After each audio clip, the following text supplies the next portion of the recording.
Good evening, and welcome to the November 8th Village of Tuckahoe Board of Trustees meeting. Would everyone please stand for the pledge? I pledge allegiance to the flag of the United States of America, to the republic which it stands, one nation, under God, indivisible, with liberty and justice for all.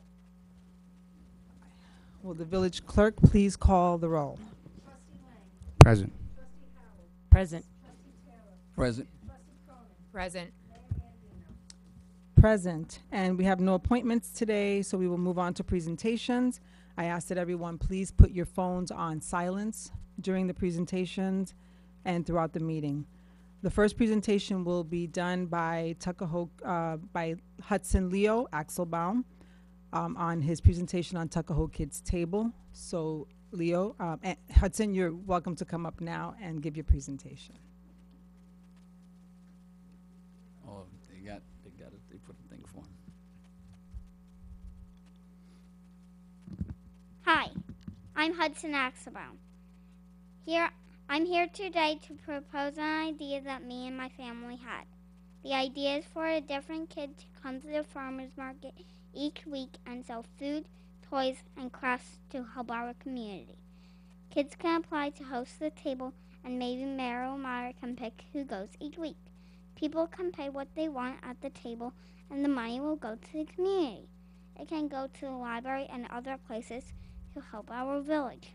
Kid who is hosting picks what to sell and which village carries support. The names I propose are Go Tuckahoe Kids or the Mayor's Table, but you can pick the name. Thank you for listening to this proposal. Thank you.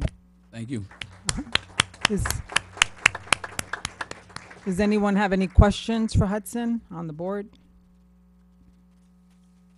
Okay, so we're going to jump so that Hudson, I'm sure, is going to be close to past his bedtime.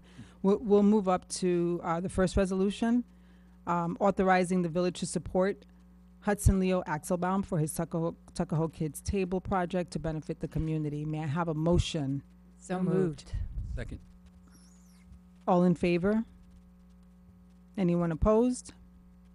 Any abstentions? Okay, congratulations, Hudson.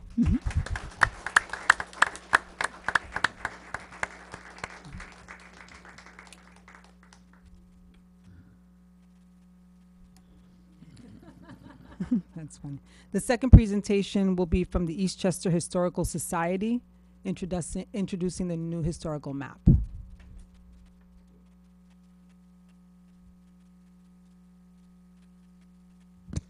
Hi, everybody. Hi. We don't need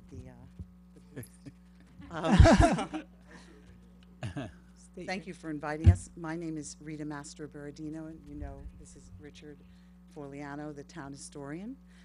And before we talk about the beautiful historic map, I was hoping I could put in a plug for our blood drive that's coming up. So on February 5th at the Tuckahoe Community Center, we're going to have our 10th annual Forever Rallying for Regina blood drive and raffle and bake sale. Hopefully those events will be in person again this year. Excuse me. That's all for the benefit of the American Cancer Society, our Relay for Life team. And really the Eastchester and Tuckahoe community has been tremendously generous over the last 10 years in all ways, in blood, in supporting our team, buying raffle tickets, and the bake sale. And I want to give special thanks, of course, to John Galuzzi at the Tuckahoe Community Center, and actually John Costanzo is probably here. He's always very supportive, and all of you and the whole village of Tuckahoe for offering the building and all of the support every year. It's a good service, and it's really a wonderful community event. I invite everybody to come, and if you don't give blood, there are lots of ways to be a part of this, so please ask me about it. I'm happy to talk about it any time. Thank you. And now, to the beautiful historic Eastchester map. Richard is showing it here. I'm not sure it shows on the camera. But, well, historic Eastchester, including the villages of Tuckahoe and Bronxville, sees itself not only in time but also by location. To affirm the significance of our living history, the Eastchester Historical Society commissioned local artist John Wright to compose a map of selected historic sites. Mr. Wright, in consultation with the Eastchester Historical Society's MAP Committee, helped us reach back to the 17th century. The committee was comprised of the great Eastchester town historian, Richard Foliano, along with Lissa Halen, Angela Sorgi, Lisa Brown, and Elizabeth DePippo. The finished product is a great snapshot of our vision that shows Eastchester's development from its establishment in 1665 to contemporary days. As you know, we are home to many historic sites of importance. The committee had to narrow down a selection to what would fit on a map, and so we have 13 highlighted contributions to our community. Of course, we always start with the crown jewel, the Eastchester Covenant. This founding document created a society based on love, compassion, respect, integrity, mutual support, compliance, and self-government. The original document is housed in Eastchester Town Hall, and really everybody should read it. The map also includes sites representing the following themes: from industry, of course, the Tuckahoe marble quarries, the Oldstone Mill, Depot Square, and the Masterton House, and others. In religion, the Reformed Church in Bronxville. Education, our treasured marble schoolhouse. The suburbs, Lawrence Park in Bronxville. Travel, to and from New York City and elsewhere, moving people, goods, and mail. And the stables represent the importance of travel before the great expansion, rail, and automobiles. On behalf of the Society, we're proud to present to you, Mayor Andino, and the Village of Tuckahoe, this beautiful map. And we are welcoming people to purchase copies of the map, unframed, for $25. Checks may be made payable to the Eastchester Historical Society. And we want to thank the Village in advance for offering to sell copies here at Village Hall. So Richard's going to bring a stack, and they will be available for sale. They make wonderful holiday gifts. You can frame them, you know, on your own and give them as gifts.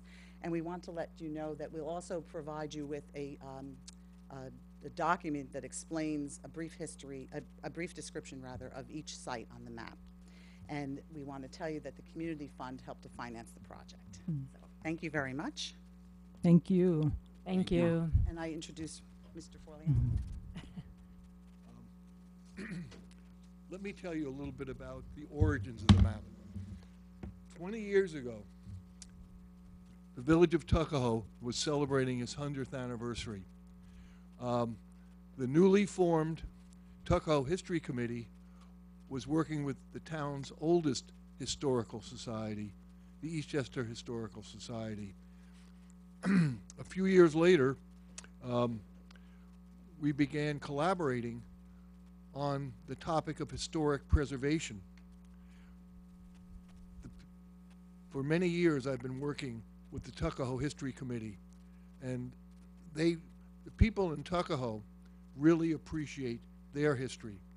But when we were talking about historic preservation throughout the whole town, one of the heads of a civic association, not here in Tuckahoe, but outside of Tuckahoe in the town of Eastchester, said to us, there's nothing worth preserving in this town. So as we sat, first in the summer and then on Zoom, picking the 13 locations along with the Eastchester Covenant, we wanted to show the community that there are many sites that predate the 20th century that are important. And when you look at the map, you will see many of these sites, a majority of which are in the Village of Tuckahoe. One of the sites, we all know about the Tuckahoe marble quarries and the Ward House, the most significant house, is as significant as any house in Westchester connected with the American Revolution. So the topic of historic preservation is coming up. And as we put this together, we wanted to show that there's so much to preserve. And we didn't even touch the many sites that were built when the Village of Tuckahoe and the Village of Bronxville were formed in the 20th century. I was here at a previous meeting, and Mayor Adamo, you made a very good comment. Somebody was saying the new people in Tuckahoe don't care about the history. And you gave a great reply that many of the new people truly care about the history. It's our goal, it's our mission to show people that the village of Tuckahoe, the village of Bronxville, and the town of Eastchester are one of the most significant communities in not only Westchester, but New York State, and there is much to preserve. So I'm going to take this opportunity to present the map, and if you have any questions, please ask me. If anyone has any questions on the board, you can ask now. Thank you very much, Richard. And as you said, the history of Tuckahoe and Eastchester and Bronxville does not belong to any one person. It is all of our history. And so we appreciate this and we accept it. And thank you for all the work that you've been doing throughout the years to highlight the history of the village and the town and to work with us to help preserve it. And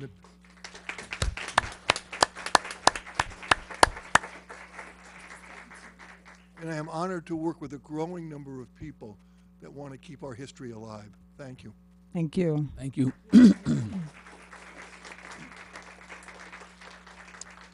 Before we move on to the next presentation, there are some seats up front so that we don't have, there may be more people coming in, so if you can grab a seat up front, you're welcome to come forward now.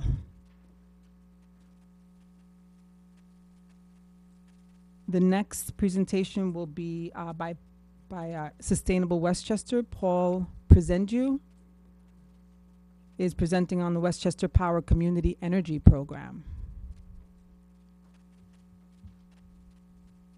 Thank you, Mayor Dino. Thank you. Can everyone hear me well? Yes. All right. Yes. Thank you, Administrator Burke. Thank you, Mayor Dino, and fellow members of the Village Board of Trustees, and Administrator Burke for providing us an opportunity to make this update. It's part of our compliance with the Public Service Commission to let you know about your performance of the Community Choice Aggregation through the Westchester Power Program at the midway point. Our current contractual period ends in June of 2022, then we're going to renegotiate. Guess I'll go to the next slide. So we're at Sustainable Westchester. We are a nonprofit consortium of 44 local governments throughout Westchester County to support county-wide programming in climate resiliency and access to renewable energy. In 2019, we passed a very ambitious Climate Leadership and Community Protection Act that has us to be at 70% renewable by 2030 and 100% carbon-free emission of our energy consumption and generation by 2040, which means that we had to work across intermunicipal boundaries to support each other in order to uplift all communities for all social and economic backgrounds and preserve our natural resources for, I guess, future leaders like Hudson. Next slide. We have numerous programs. I'm going to be here talking about the Westchester Power Program specifically. I did leave my cards with Administrator Burke, so if any other programs you have questions about, please feel free to contact me, and I'll be happy to work with you to get this word out to your constituency. So the Westchester Power Program, what we help create community choice aggregations, and these are renewable energy options for electricity supply to be able to be available to your constituents and as an option as opposed to Con Edison. What we do is we provide fixed rate pricing by aggregating the members of your community. So we're going out to bid with thousands of residents, which will result in better pricing as opposed to what you see as a single residential property owner. And our green supply is helping with achieving climate goals, and also is making sure that you are able to provide a great rate for residents to completely offset their carbon emissions for electricity supply. Next slide. Oh, next slide.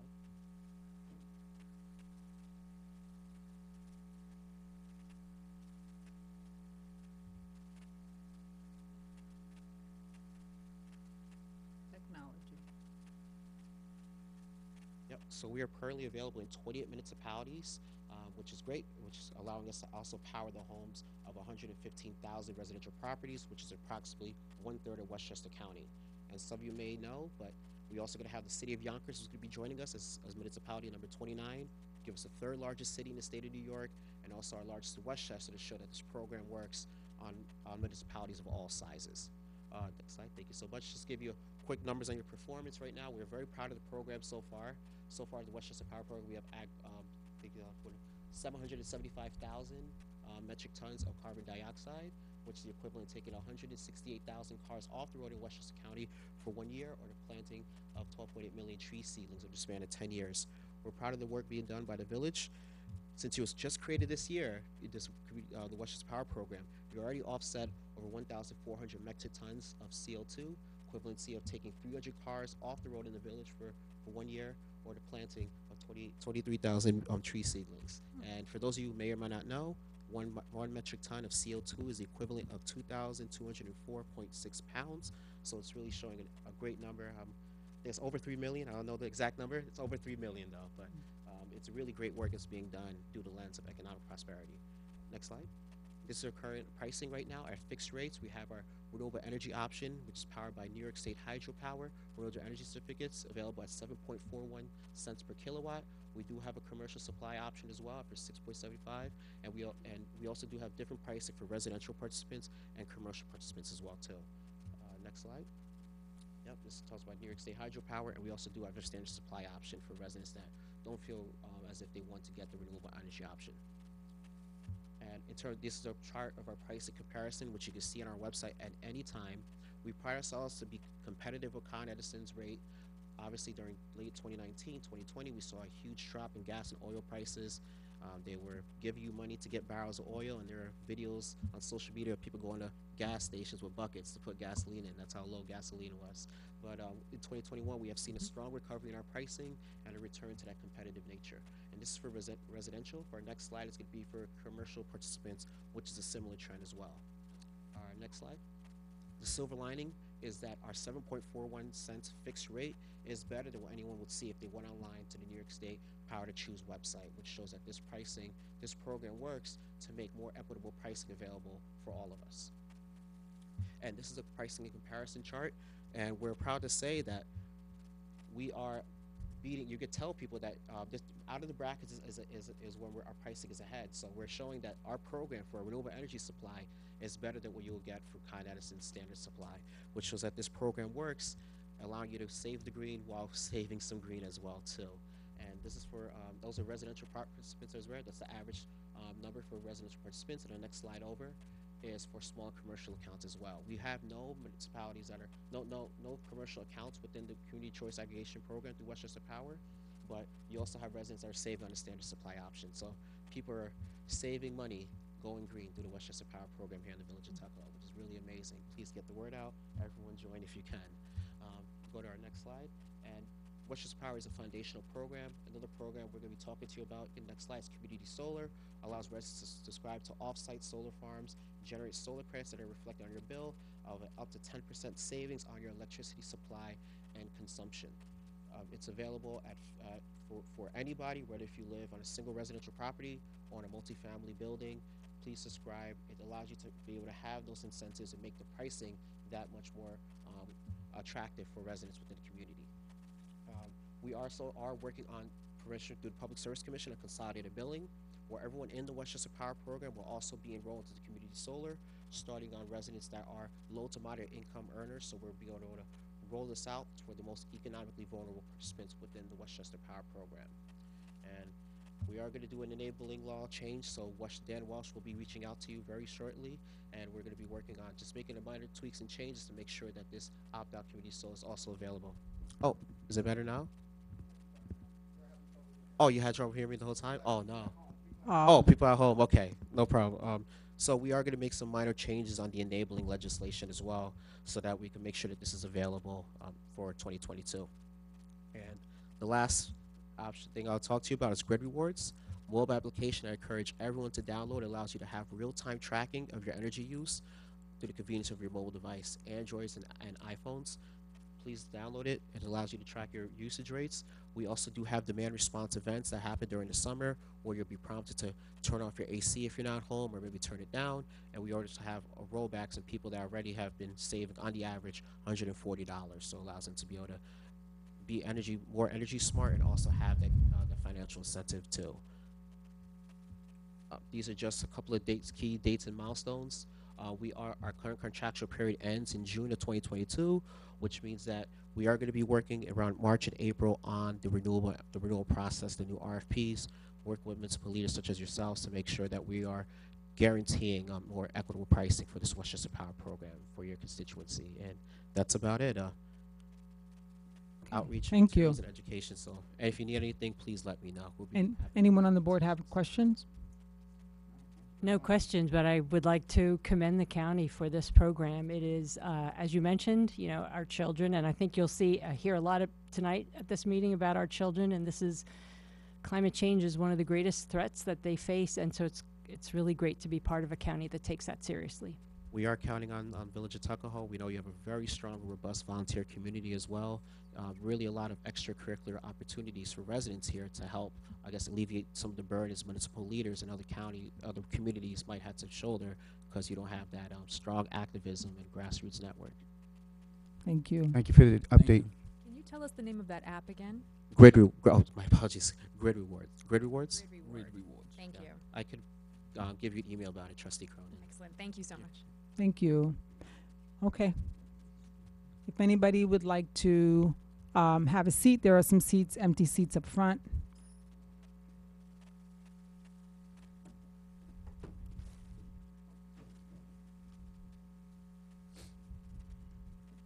Okay, so we'll move on to public hearing. So the first public hearing is to consider establishing a model landmark preservation local law to preserve our historic sites. That public hearing remains open. If there is anyone that would like to give their input, now is the time for the public hearing to establish the model landmark preservation local law.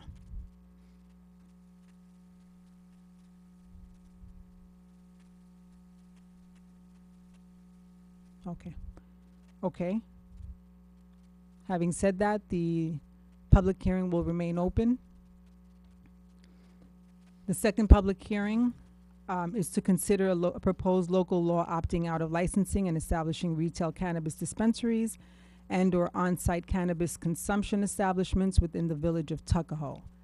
So if there's anyone that would like to speak on that, can I just ask if anyone has not submitted their comments for this public hearing, would you please come forward first? And then we'll ask people who have spoken. If you have not spoken already, please come forward. This young lady here. No, you can hold on to it for now and just state your name, your address.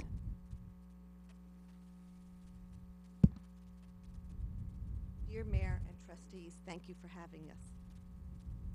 My name is Elizabeth Petrosovitz. I live at 194 Dante Avenue, and I'm an active member of the Parkview Heights Association. Before I begin, I would ask that the audience and board do not confuse medical marijuana, which is prescribed under a controlled setting and with the guidance of a prescribing physician. This is apples versus oranges. I have been a healthcare professional and educator for over 43 years. I have been a school nurse working alongside DARE officers and a teacher of healthcare, and I have grave concerns with regard to the possibility of a cannabis facility in our village of Tuckahoe. Studies show that there is damage to the developing adolescent and young adult brain, which is not fully developed until age 25 or 26. Studies show that regular use among young adults increase the risk of mental health disorders such as schizophrenia and cannabis use disorder. Approximately 30% of users develop cannabis use disorder, and studies show that those that start before the age of 18 have a 1 out of 10 chance to become addicted. Studies show that while not all cannabis users become drug addicts, most drug addicts start with cannabis use. Studies show that there is an increased risk to public safety while driving under the influence. While we knowingly and encourage health and wellness in our community, I ask, how would a store such as this impact our community as a whole? What redeeming value does it serve, and why, once you opt in, can you never opt out? I find this very questionable. We are a small community with lovely, clean parks that encourage children to exercise, run, play basketball. We are a community that fosters health and wellness. We are a community that can stick together if and when needed to assist our neighbors whenever necessary. I ask you again, what redeeming purpose will this storefront have if you so choose to vote toward allowing it to go through? I implore you on behalf of many of our community families and members to vote against opting in, and I trust that you will do so. Thank you. Thank you. Thank you. Thank you. Thank you, Elizabeth.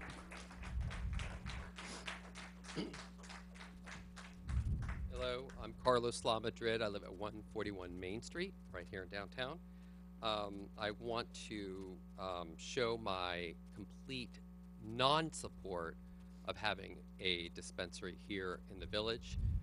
There are many, many studies out there. I did a lot of research about dispensaries.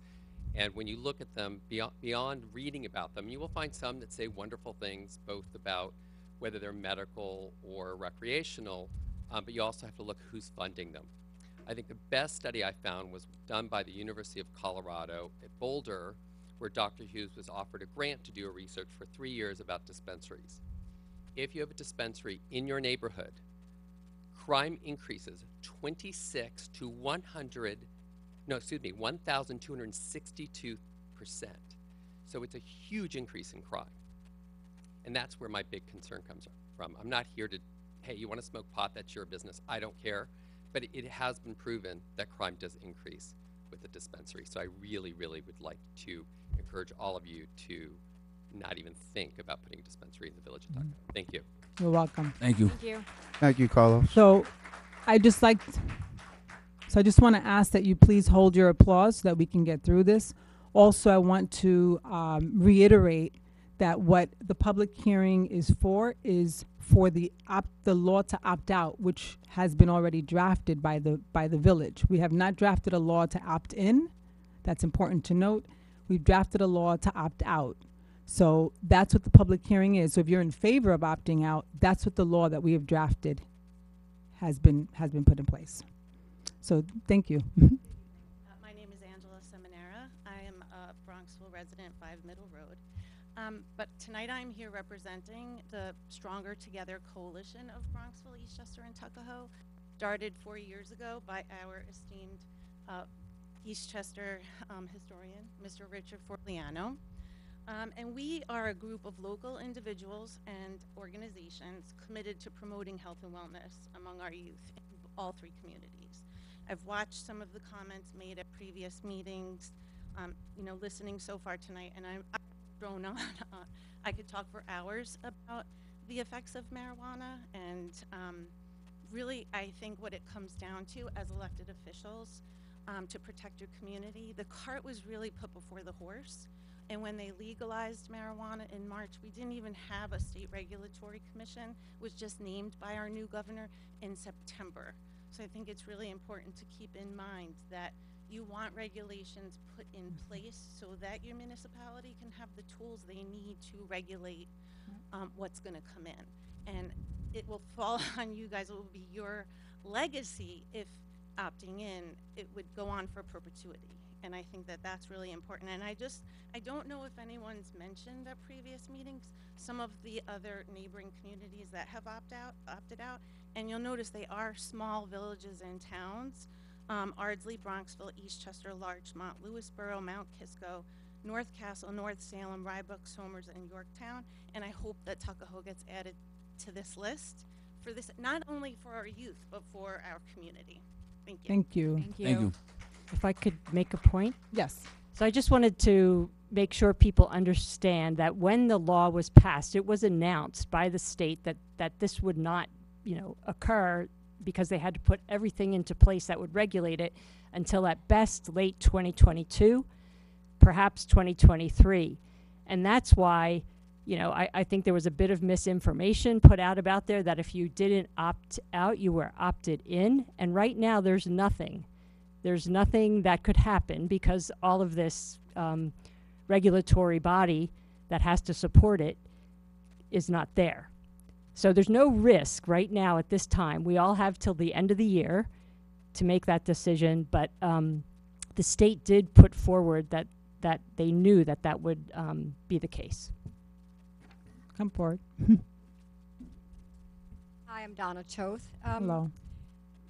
Your address, please. I'm sorry, It's okay. 132 Bella Vista Street, regarding this opt-in, opt-out. I personally spent several days, would have liked to have spent more time just going door to door, telling people about the opt-in, opt-out issue. What I can tell you from my personal experience of the people that I spoke with, most of them had not heard about the opt-in, opt-out. When I explained the whole concept or the whole reality and opt in at any point, but if you don't opt out, you can't then opt in. So there's no bang for the buck. From what I was hearing, people respond to me to say, well, why don't we just opt out right now if we have the opportunity to opt in later? And I can tell you, I personally, let's see, there were, on the sheets that I was handing out, there were 20 names on each sheet. I personally got 8 sheets, so like 160 signatures, me personally. 90% of the people I spoke to wanted to opt out. Not 100%, that would be kind of unrealistic. There's 100% of anything ever happen, no.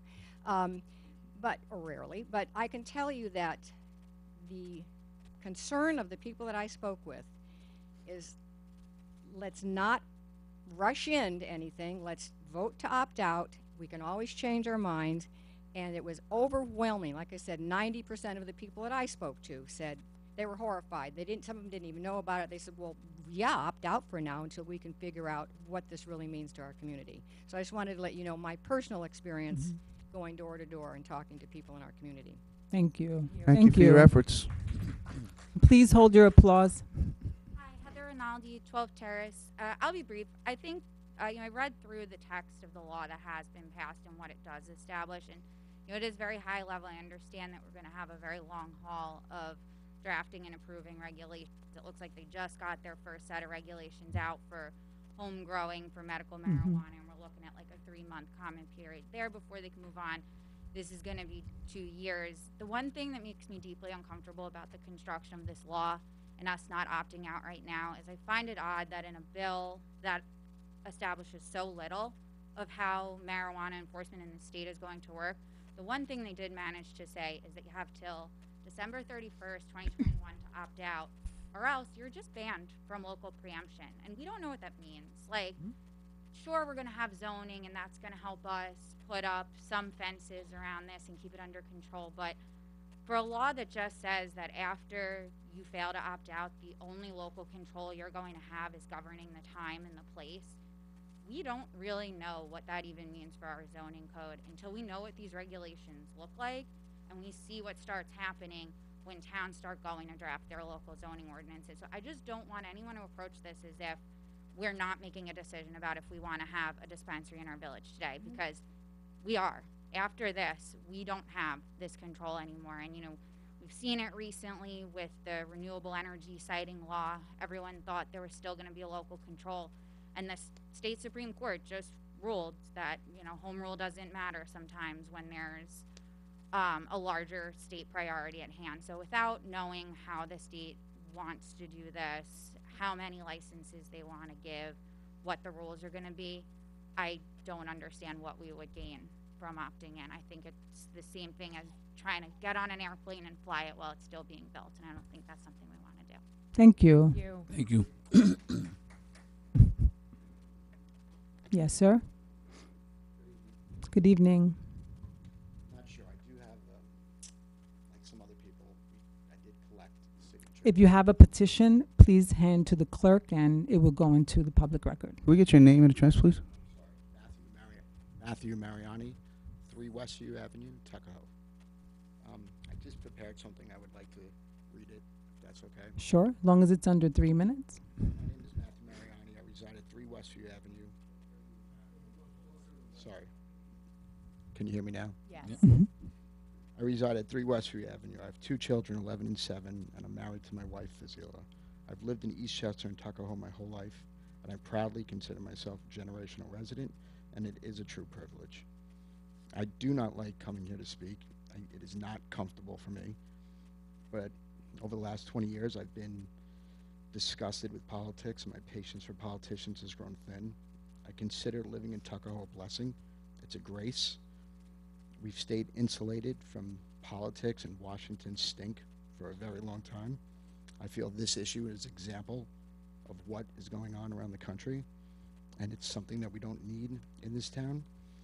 I think what people are most upset about, as I've gone around and talked to many people, is not any confusion or any anger about rumors.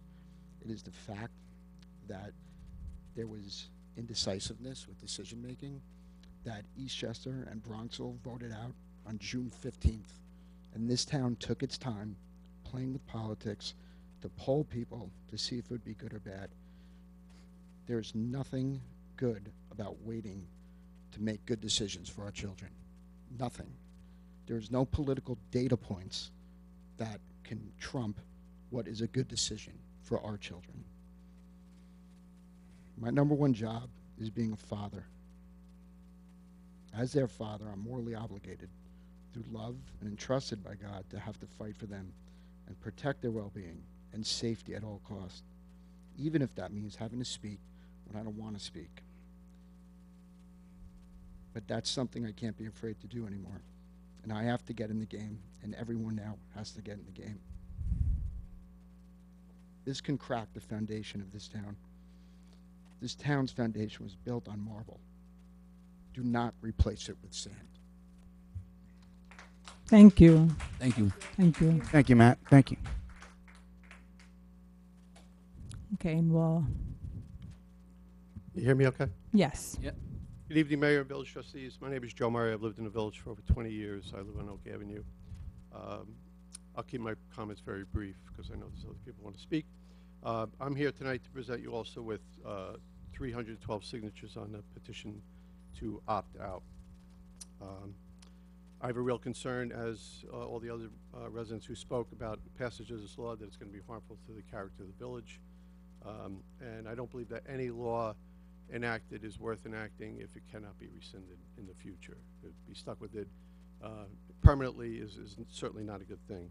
If things go bad, you know, where do we go from there? So I'm just going to urge you to opt out tonight. I'm not sure when the board plans on voting on this. But I hope it's We vote tonight. vote tonight. Okay. Thank you very much. You're for hearing welcome. me. Can you just give that to the village clerk? And thank you very much for your efforts. Thank you very much. Thank you. Oh, hold it. So if there's anyone that has, and I'm going to have you come up, sir, in a second. Anyone that has a differing opinion, because I think we're pretty much close to just closing the public hearing and voting. But I'll have one more person who's already come up before, but you can come again.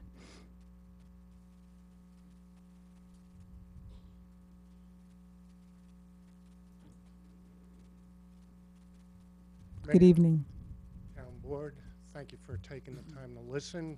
We understand how difficult your job is. Just your name and address. Yes, that is correct. Kent Folia, 28 Bronx Street, Tuckahoe. As you know, I've been up here a couple of times.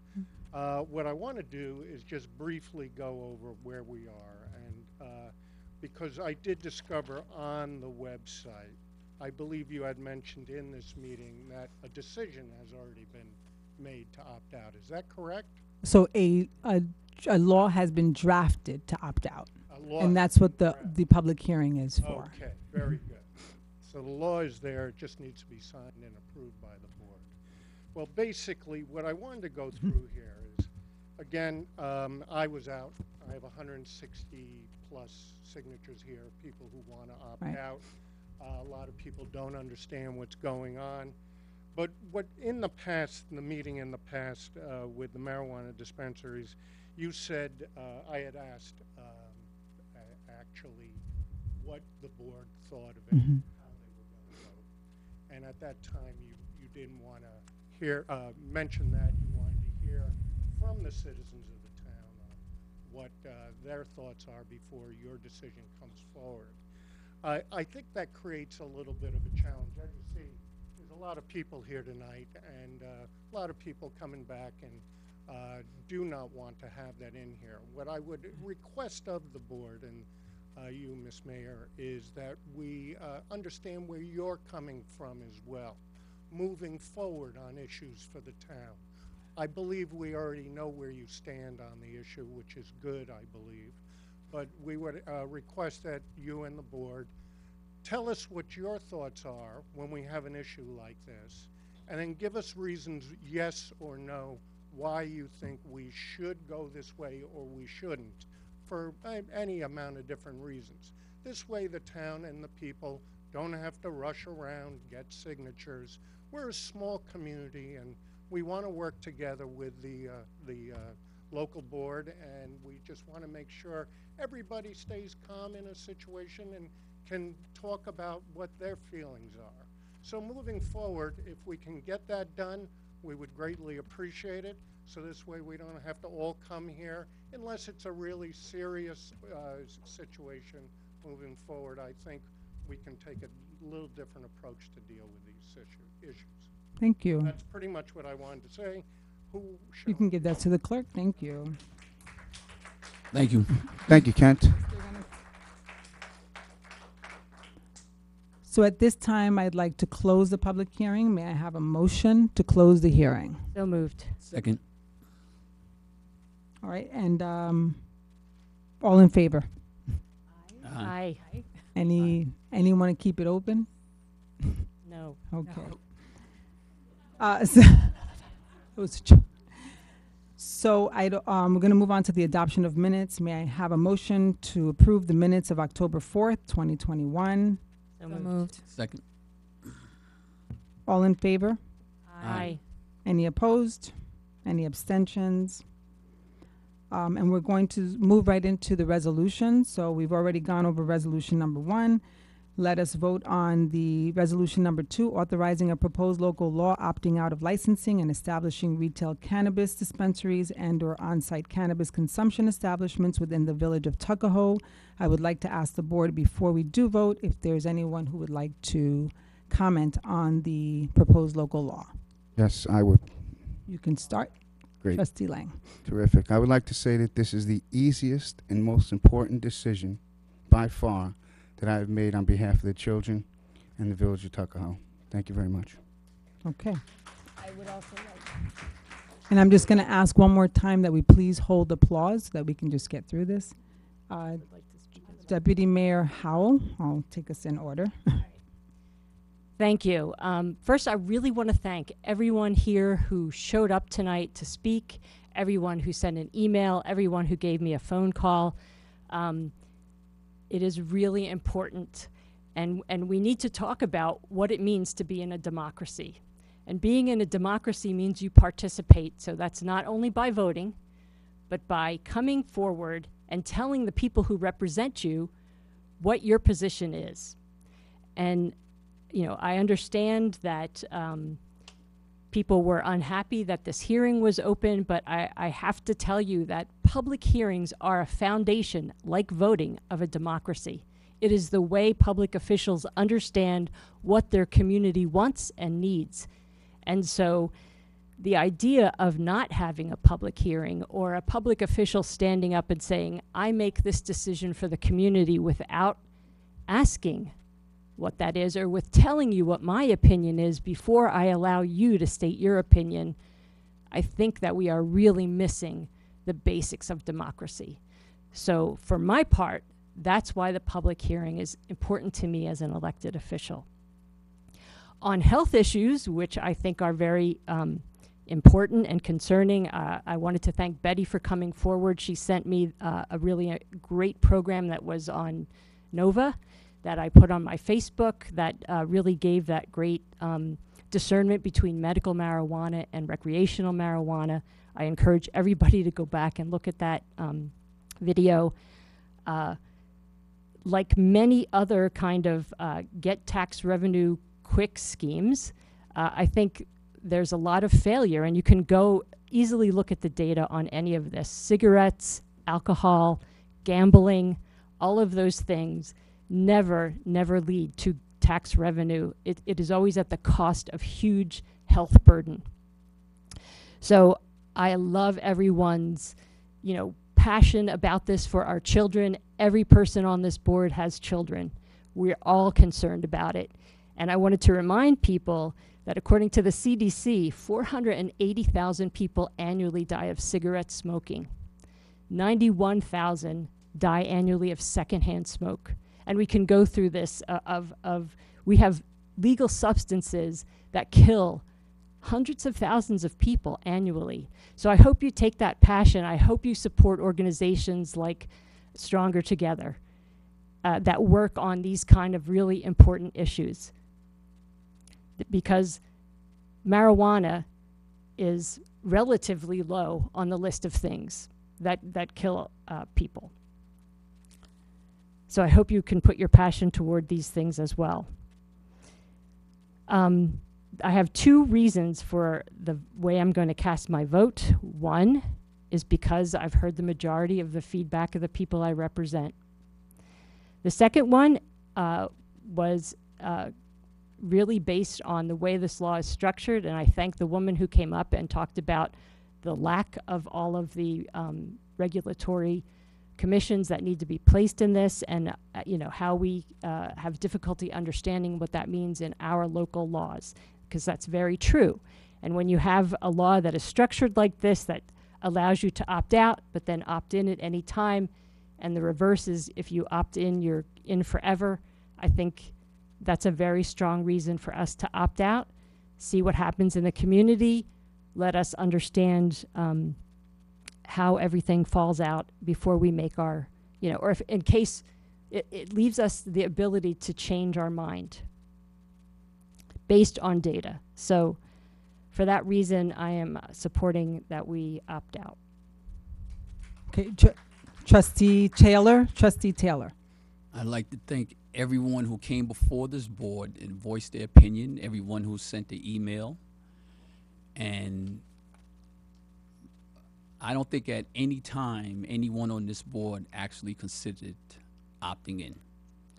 So I know there were, you know, maybe rumors or a lot of misunderstanding about the intentions of this board, but we all are concerned about the children in this village, even though mine are grown. Without the regulations being in place, it would not make sense for this board to opt in. In the September meeting, when it was open with a motion for the board to opt out. And it's been that way since then. So after hearing all of the concerns, and even before then, I am in favor of voting opting out. Thank you. Trustee Cronin. I also want to reiterate the thanks that we have to everyone who signed or carried a petition. We all appreciate just how difficult that is, or to come to the mic and to speak your voice and feel like you need to say something. That is an honorable endeavor, and we are very grateful for your participation.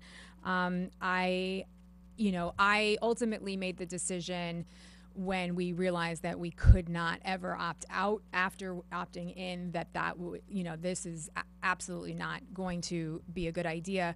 I wouldn't buy a first generation iPhone or iWatch. I'm certainly not going to buy a first generation law that I can never ever exchange for a new one. So I'm grateful that you all came. I hope that moving forward, you continue to come, you continue to voice your opinions, and continue to participate. And I hope that you can understand that we like to leave some of our public hearings open, especially for things that are hot button topics. A couple months ago, we had a lot of people come here to talk about stadium lighting, right? I didn't hear a single person in favor of stadium lighting, but stadium lighting stayed open for 3 months, just like this. And we really do that so that people can really feel like they've had the opportunity to say something, or if they want to say something and then they forgot, or they want to come back and say something else. I think it's a great opportunity. So again, just thank you so much for your participation, and I will be opting out too. Thank you. Okay, thank you, Trustee Cronin. Like those on the board that have already spoken, I think it's important this was not a political tactic for us to have a public hearing and keep it open for 3 months. When we were considering the sale of vaping products, we kept the public hearing open for 10 months. And we didn't have all of this happen, where people were making accusations and getting very angry. 10 months that public hearing was open for. When we opened the public hearing in September, at that time I said we would have it open for 2 months and that we would vote before the December 31st deadline. Voting, we have until December 31st to vote. But I think it's important to have the public hearings open for more than just 1 month so that people can, it's already difficult enough for people to have information. As one of the women spoke and said that she knocked on doors and some people didn't even know about it. So having discussions behind closed doors and making decisions like one-offs, I don't think is how our democracy should work. I think that we should be getting, even if it's passionate discussion, from the residents to let the, to someone's point, to let your representatives in government know what you think. And I also agree that sometimes it's good to just have you out here telling us before we start to tell you what it is that we plan on doing. So I'm really heartened actually by the passionate emails, phone calls. I've had conversations with people and we exchange very respectful opinions about, you know, how this public hearing works and what our thoughts are about this law. And if we went, you know, the other thing that's important to note is that opting out or not doing anything before December 31st does not automatically opt you in, because the Office of Cannabis Management just put their board together. So we were never at risk for some dispensary opening up in Tuckahoe. That's important to note also. So having said all of that, may I have a motion to adopt the law opting out of licensing and establishing retail cannabis? So moved. So moved. So moved. All in favor? Aye. Any opposed? Any abstentions? Nope. Okay. There you have it, Tuckahoe. We've opted out tonight. Thank you, everyone. Again, thank you for your spirited conversations, your emails, your phone calls. For those who did email, on both sides, there were some people who did, you know, email in opposing opting out. I thank them also for their input and for their feedback, and I want to thank those of you who came forward also. Thank you all. Great point for the petitioners. Thank you for getting out there and educating folks. That's great. Okay, so we'll move on to resolution number 3, authorizing a tax cert settlement with HFP Investment Company and or MSS Dog Group located at 270 Marble Road for lot 1 for tax years 2017 through 2021 in the amount of $7,060.06. And Second. off they go. Let's hold on till the room clears for those who are leaving. May I have a motion? So moved. Second. All in favor? Aye. Any opposed? Any abstentions? Okay, resolution number 4, authorizing the purchase agreement with the Village of Rybrook for a 2014 Jeep Grand Cherokee in the amount of $1,200. And this vehicle is for a vehicle that was damaged during Hurricane Ida that we would need to replace. May I have a motion? So moved. Second. All in favor? Aye. Any opposed? Any abstentions? Okay. Number 5, authorizing various budgetary transfers from fiscal year ending 2021. David, could you give a little brief update on that? Sure. Last month, our auditors came in for our annual review, and hopefully they will be here in December to give an update. Got the preliminary results the last couple of days. It looks really good. They've just made a couple of modifications in some of our accounting in regards to our annual pension payments. And the thing with pension payments is they can get a little bit difficult because they are split between years and how the state fiscal year is and how the village fiscal year is. So it's just some minor modification of accruals, and that's really it. At the end of the day, the audit came out really well, and hopefully the auditors will be here in December. Okay, thank you. So may I have a motion? So moved. Second. All in favor? Aye. Any opposed? Any abstentions?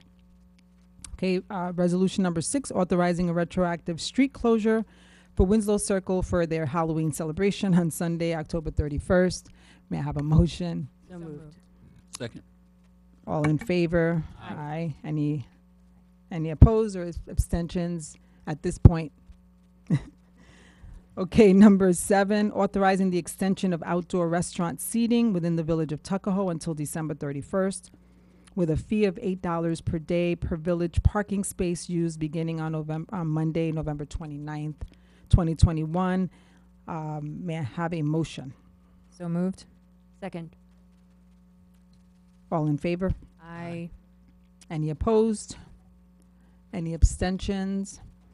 Okay, resolution number 8, authorizing the approval of vouchers in the amount of $451,084.08. So moved. Second. And all in favor? Aye. Any opposed? Any abstentions? Okay, so we'll move on to departmental reports. I see that we have Superintendent of DPW. Frank, would you go up first?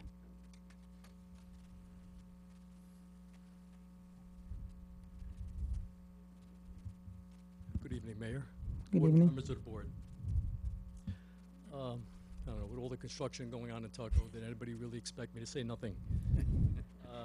You have 3 minutes. No, I'm kidding. I've been told. Okay, let me just go through a couple of things. I wasn't at the last meeting, so I have some catching up to do.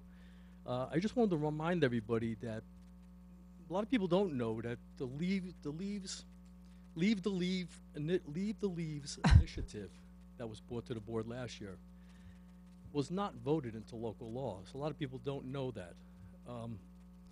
So that local law has been shelved. So we are continuing to vacuum leaves throughout the village of Tuckahoe. I just want to remind people, I'm getting calls all the time, but we are still vacuuming leaves in the village of Tuckahoe.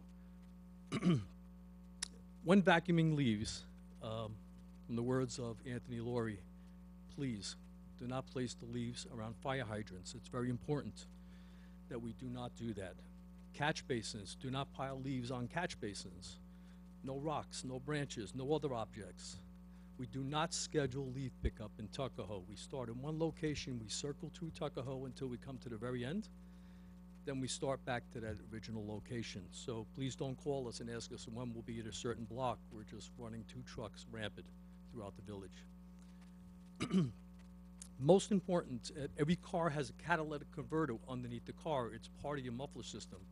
This catalytic converter gets red hot. A lot of people don't realize that. So what happens is when you park your car after driving it for a long period of time and this catalytic converter is super hot and you park on top of leaves, it's just a potential for a fire there. It could be a dangerous situation. So I ask people, please, do not park a car on leaves. And work together as neighbors and try to find one location because, you know, parking here in the village is very limited. So if we could work together and find an area we could all pile our leaves, it'll be helpful to really all our neighbors and everybody else. Leaf pickup in the village is from October 15th to December 1st. And we usually go a couple of weeks after December 1st because leaf dropping this year is just a little late in the season because of all the rain we've had. So always call me and I could always let you know if our leaf trucks or our vacuums are still out there. Leading up into the leaf blower law, a lot of people don't realize that the leaf blower law here in Tuckahoe is in effect from June 1st to September 30th only. All right, from October 1st through May 31st, operation is only Monday through Friday, 8 a.m. to 6 p.m. Saturday, 9 a.m. to 5 p.m. Sundays and holiday from noon to 5 p.m. So I've been getting a lot of questions about that as well. So please, if you have any questions, just feel free to give me a call.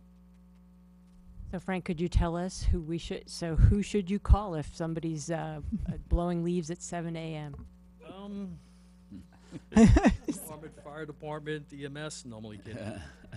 Always call me. I see the chief in the back saying, "Don't." I'm watching you. Yeah. The non-emergency police number. I could always help direct that call. You could always call DPW.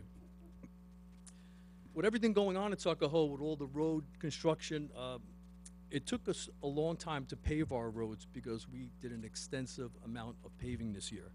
With that said, we did an extensive amount of infrastructure repairs. Stormwater catch basins, manholes. We wanted to get all that done before the paving was in place, so it took us a little while.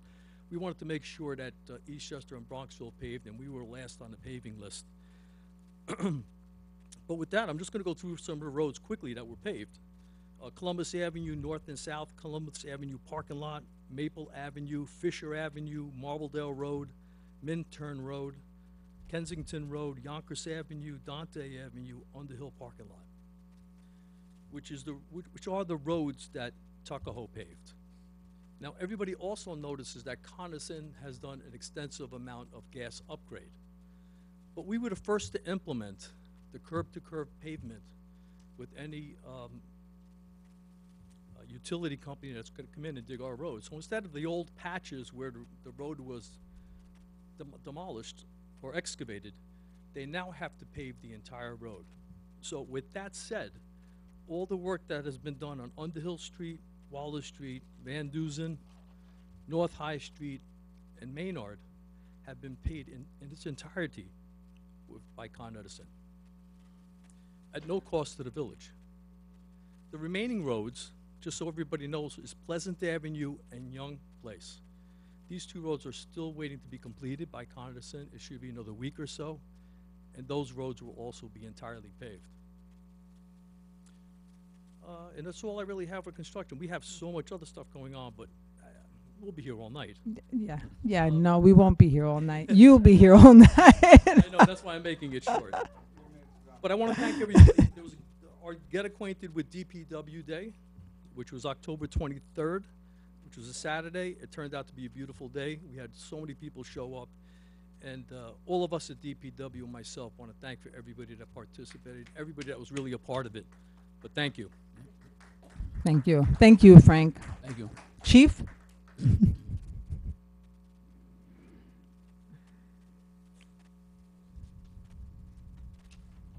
evening, Mayor, members of the Hi, board. Chief.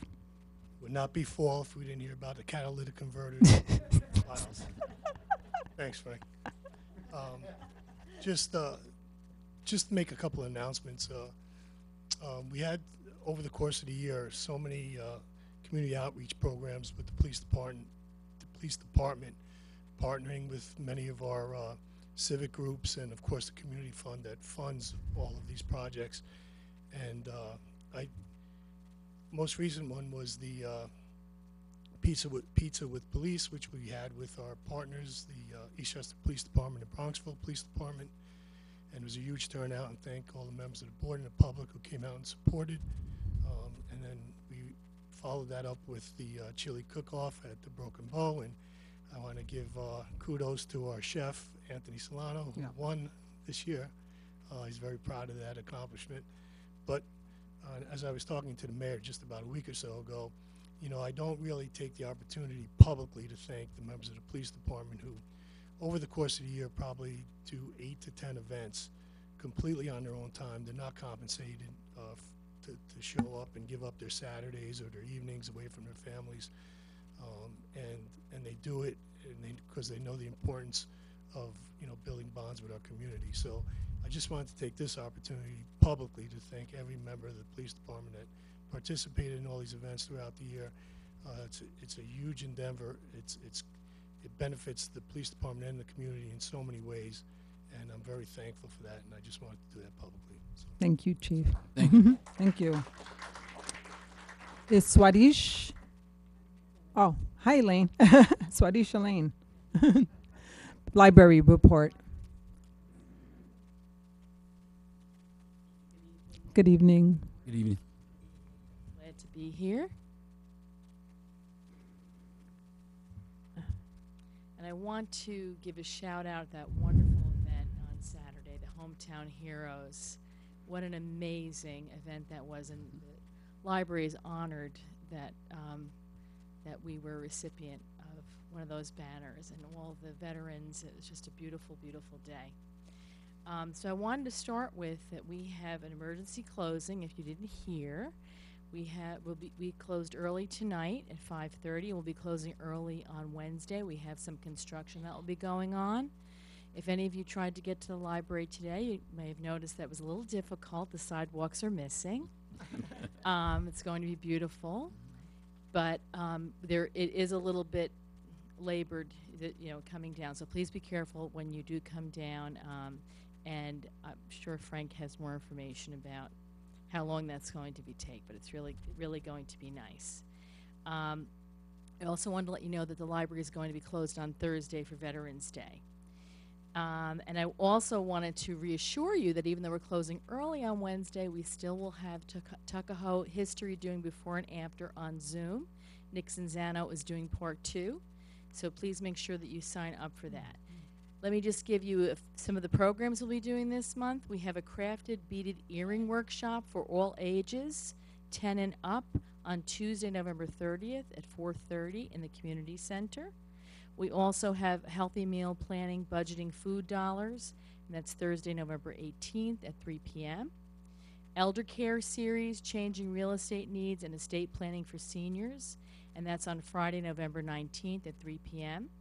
We have an adult book club, Carolina's Twins, with special guest author Ronald Balson. Will be in person, and he will be Zooming in. So most of our programs are still on Zoom, but we are starting to have some in-person programs and some hybrid programs. We have a mind and body wellness program on Zoom, online Tai Chi, with Shifu Lamas, and that's Tuesday, November 16th at 9 a.m.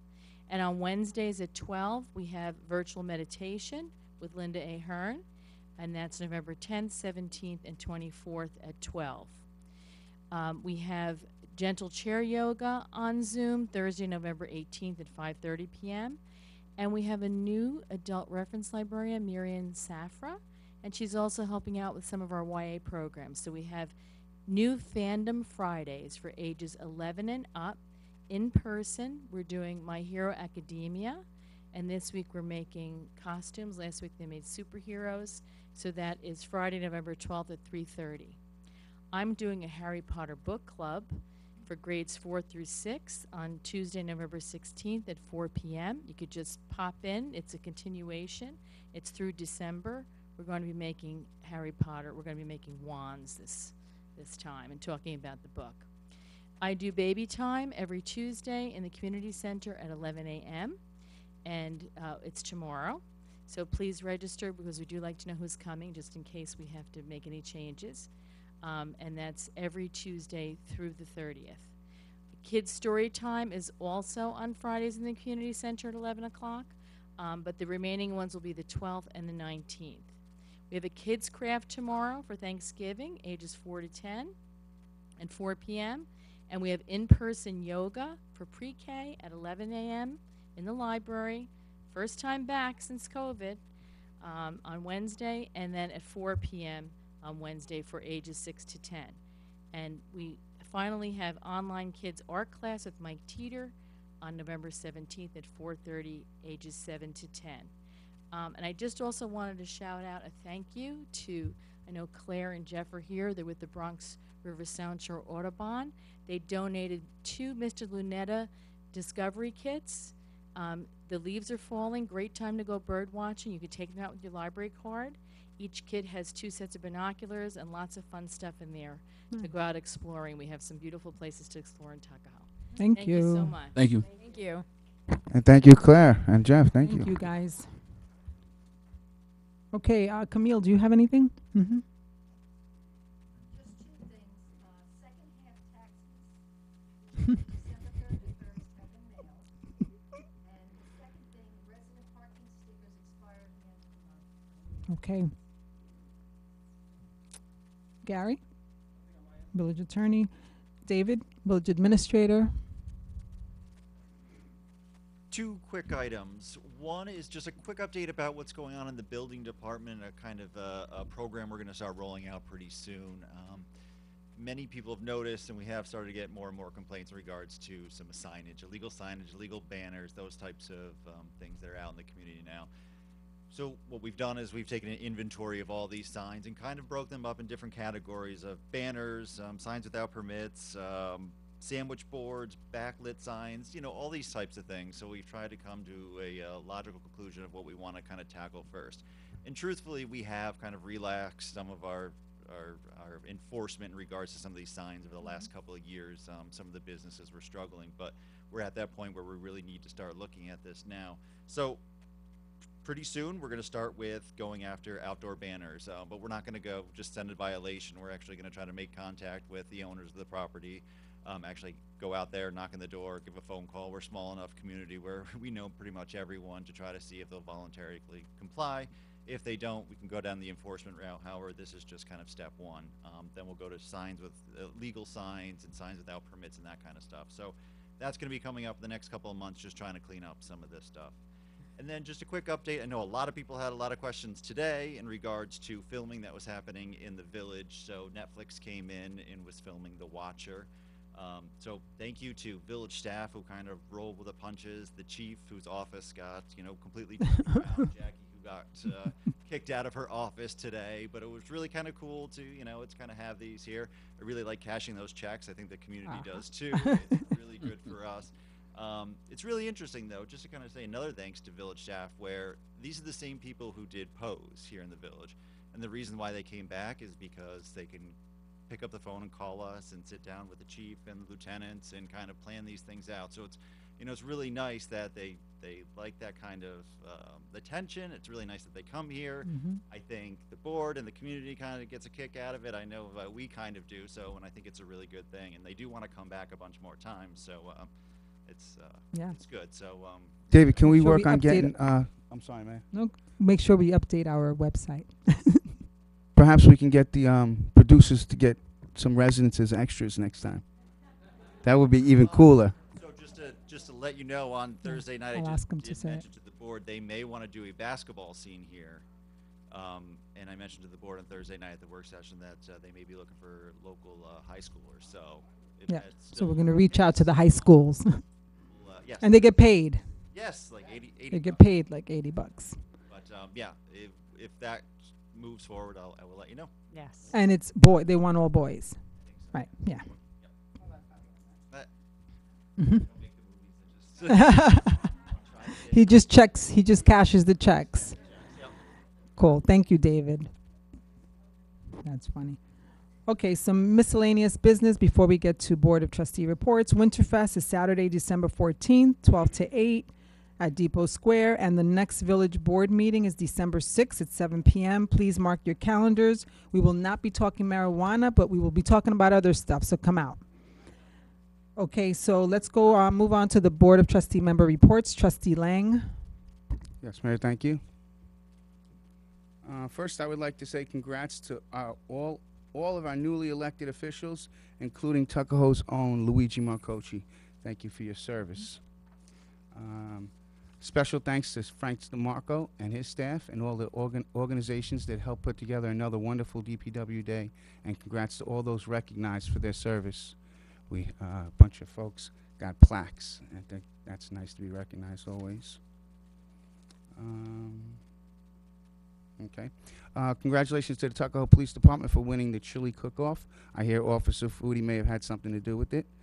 Congratulations. Thanks to all of the contestants and participants. And most of all, special thanks again to Broken Bow for hosting yet another event, bringing our community closer together. Thank you to the Broken Bow family. I want to wish Chris and Ed, the owners of our newest business in the village, the Tuckahoe Juice House. Thank you for choosing Tuckahoe, and best of luck. Thanks to all of the businesses that took part in this year's Halloween event. Perhaps, Chief, not out there. Perhaps we could consider closing down Main Street for a little while next year due to the overwhelming positive response. So if we can consider that, that'd be wonderful. Thanks for the Tuckahoe Police Department for keeping all of the trick-or-treaters safe. The chief is on it. Oh, is he? Oh, terrific. Oh, good. Last Thursday, we had an employee luncheon, a village employee luncheon. So I want to thank each and every one of you that keep our village clean, safe, and functioning day after day. Thank you very much. I want to apologize for not attending Saturday's event.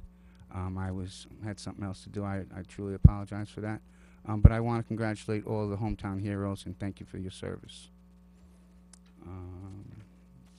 Quickly. So beautification is now in the process of getting fresh wreaths and velvet bows to be hung after Thanksgiving. The improvements to the community center and library are just about finished. They have received wonderful feedback from the community. I encourage everyone to visit both locations to see the wonderful work beautification is doing. Bear with me. Get myself together tonight here. Yes. Okay. Either way, I thank beautification for oh, sorry. Oh, gee whiz, what am I doing here? Sorry, folks. 1 second. Oh, okay.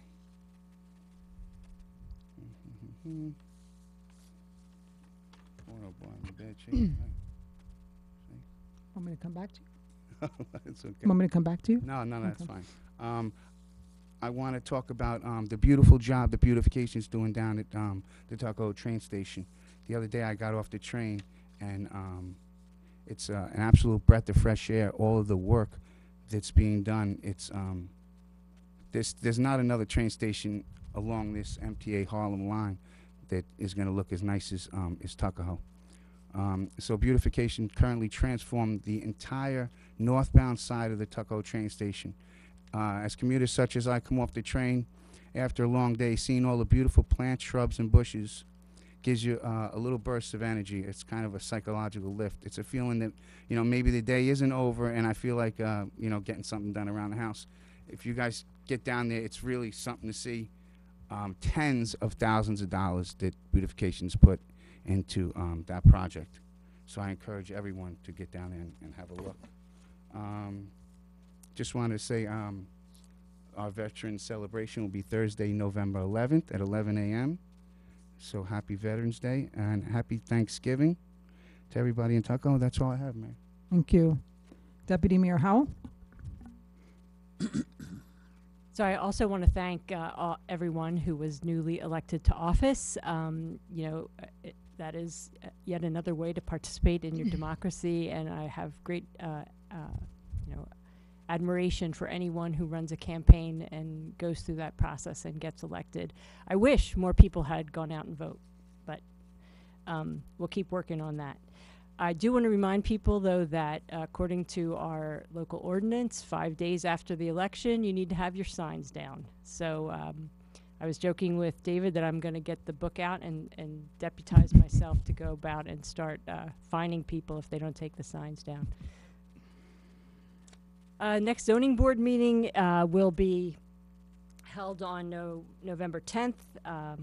On the agenda is an ongoing request for an area variance on 377 Marbledale, which is very interesting. So I encourage residents on Marbledale to keep on top of that.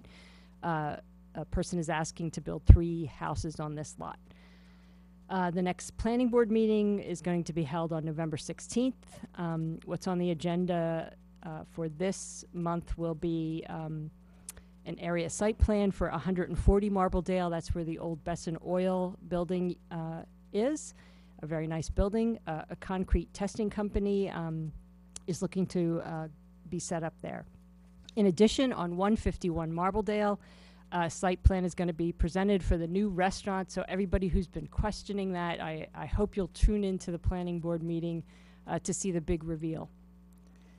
And then last month on a planning board meeting, there was a site plan approval for a nail salon, which will go into the old Chase Bank building on Main Street. We're still looking for an ad hoc member for the zoning board. So if anyone's Hold on a second. I'm sorry. If you want to have a conversation, I'll ask if you please step out. Anthony and Frank, if you guys want to have a conversation, please step out. Thank you. So we're still looking for an ad hoc member for the zoning board. So anyone interested, please contact me through the village webpage. The road race committee met this month, and we have been able to give both the library, the Friends of the Library, and the beautification committee checks for $8,000 from the road race. So we're very proud of that. The and we know that the money will be put to good use. As you've heard from many people now, this was an extremely busy month, and I just wanted to thank everyone really for what a wonderful display of community that we've had, you know, really rolling since the summer. And not only having wonderful things sponsored as you know, Trustee Cronin did for the Creepy Candy Walk down Main Street, which was an enormous success, but we actually have residents taking up and creating new celebrations for the community. We had Juneteenth. We just had the wonderful celebration that Michelle Brish hosted on Hometown Heroes, and I wanted to thank everybody for their participation in that, as well as Vito Pinto, and to say that I'm particularly glad that we honored all different kinds of heroes, because we really did have, in the face of the pandemic, a lot of different people in the community coming forward and making a big difference for us. Continuing on that, I wanted to thank our mayor for last Friday night. We had an incredible vaccine clinic. She'll tell you the details of it, but really, this is really coming out of a relationship she had with local pharmacies, and I really haven't seen any other community do something like we're doing. In addition to having, you know, we had Mayor Luisi there volunteering, we had Mayor Eklund come by, we had two police officers who are on duty come by to get their vaccines, the chief was there, Frank was there. It's just such a wonderful thing to see, and I'm glad we're getting people vaccinated. We also had, yep, go ahead. They can clap on this. We also, you know, we're also able to go into the homes of people who cannot, you know, they're not mobile enough to get to the clinic. So I'm just really proud of everything that the village is doing, and I want to commend all of our volunteers and our residents who are taking up and leadership roles in these activities. It's really wonderful to see. Yeah.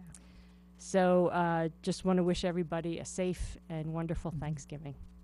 Thank you, Deputy Mayor. Trustee Taylor. I'd first like to say congratulations to our local officials and also the county-wide officials who were successful in the last election. I'd like to thank Michelle Brish and Troop 2642, and a special thank you to Vito Pinto for the Hometown Heroes program. The event on Saturday was an awesome event, especially for it being the first time they ever did it. It was very successful. Also for the Halloween crawl, all of the local businesses that participated in the Halloween crawl, all of the kids and families who came out, and Trustee Cronin for taking on that endeavor. The Tuckahoe Community Center life screening returns to the Tuckahoe Community Center this coming Friday, November 12th, 8 a.m. to 5:30 p.m. The power of prevention to determine if you are at risk. To make an appointment for your private screening, please call 1-800-897-9177. Participants must wear a face mask during the session. Celebrate Winterfest in Tuckahoe, Saturday, December 4th, 12 p.m. to 8 p.m. in Depot Square. There will be holiday entertainment, caroling, Santa Claus, food vendors, and a tree lighting at dusk. Celebrate Kwanzaa in Tuckahoe, Sunday, December 26th from 3 p.m. to 6 p.m. at the Tuckahoe Community Center. They will have guest speakers and food will be served, and there will be more info on the Kwanzaa celebration in the December board meeting. The Eastchester Community Action Partnership, the Books and Beyond After School Program, Sarah Lawrence Theater and Drama Program began on Wednesdays this month. The Be Tennis Free Saturday Morning Tennis Clinic will be wrapping up in the next couple of weeks. New York Project Hope. Seniors group is at ECAP on Tuesdays at 11 a.m., focusing on how to cope during COVID and the holidays without family. The after school group on Thursdays addressing social and emotional effects and developing coping skills. The food pantry. Thanksgiving distribution is on November 17th in the regular pantry distribution. Denise Chin, who is the area director, wanted me to let everyone know that this year, like most places, they are short on turkeys. So anybody who wants to donate, or any organization that would like to donate turkeys to the ECAP, you can call Denise Chin at 914-337-7768. Bundles of Joy, Joyful Closet. Thanks to Joyful Closet of Bronxville, ECAP has been able to serve families from the surrounding communities of Eastchester and Tuckahoe by providing school supplies and giving new mothers and their children from newborn to 3 years old the essential articles they need to thrive. The ECAP Advisory Board held their first meeting for the year 2021-2022 on October 27th. It was a productive meeting. All of the essential positions were filled and newly elected members were installed. ECAP will be collecting new toys and coats for the community distribution in the second week of December. And lastly, ECAP has hired a new assistant youth administrator. Her name is Shannon Nebelisa, who will be replacing Josina Smallwood. Thank you, Josina, for 2 years of dedication to all of the children and the Books and Beyond after school program. Thank you. Thank you, Trustee Taylor. Trustee Cronin. Hi, everybody. I hope you're all well. Starting with the seniors. The seniors are continuing to meet in person.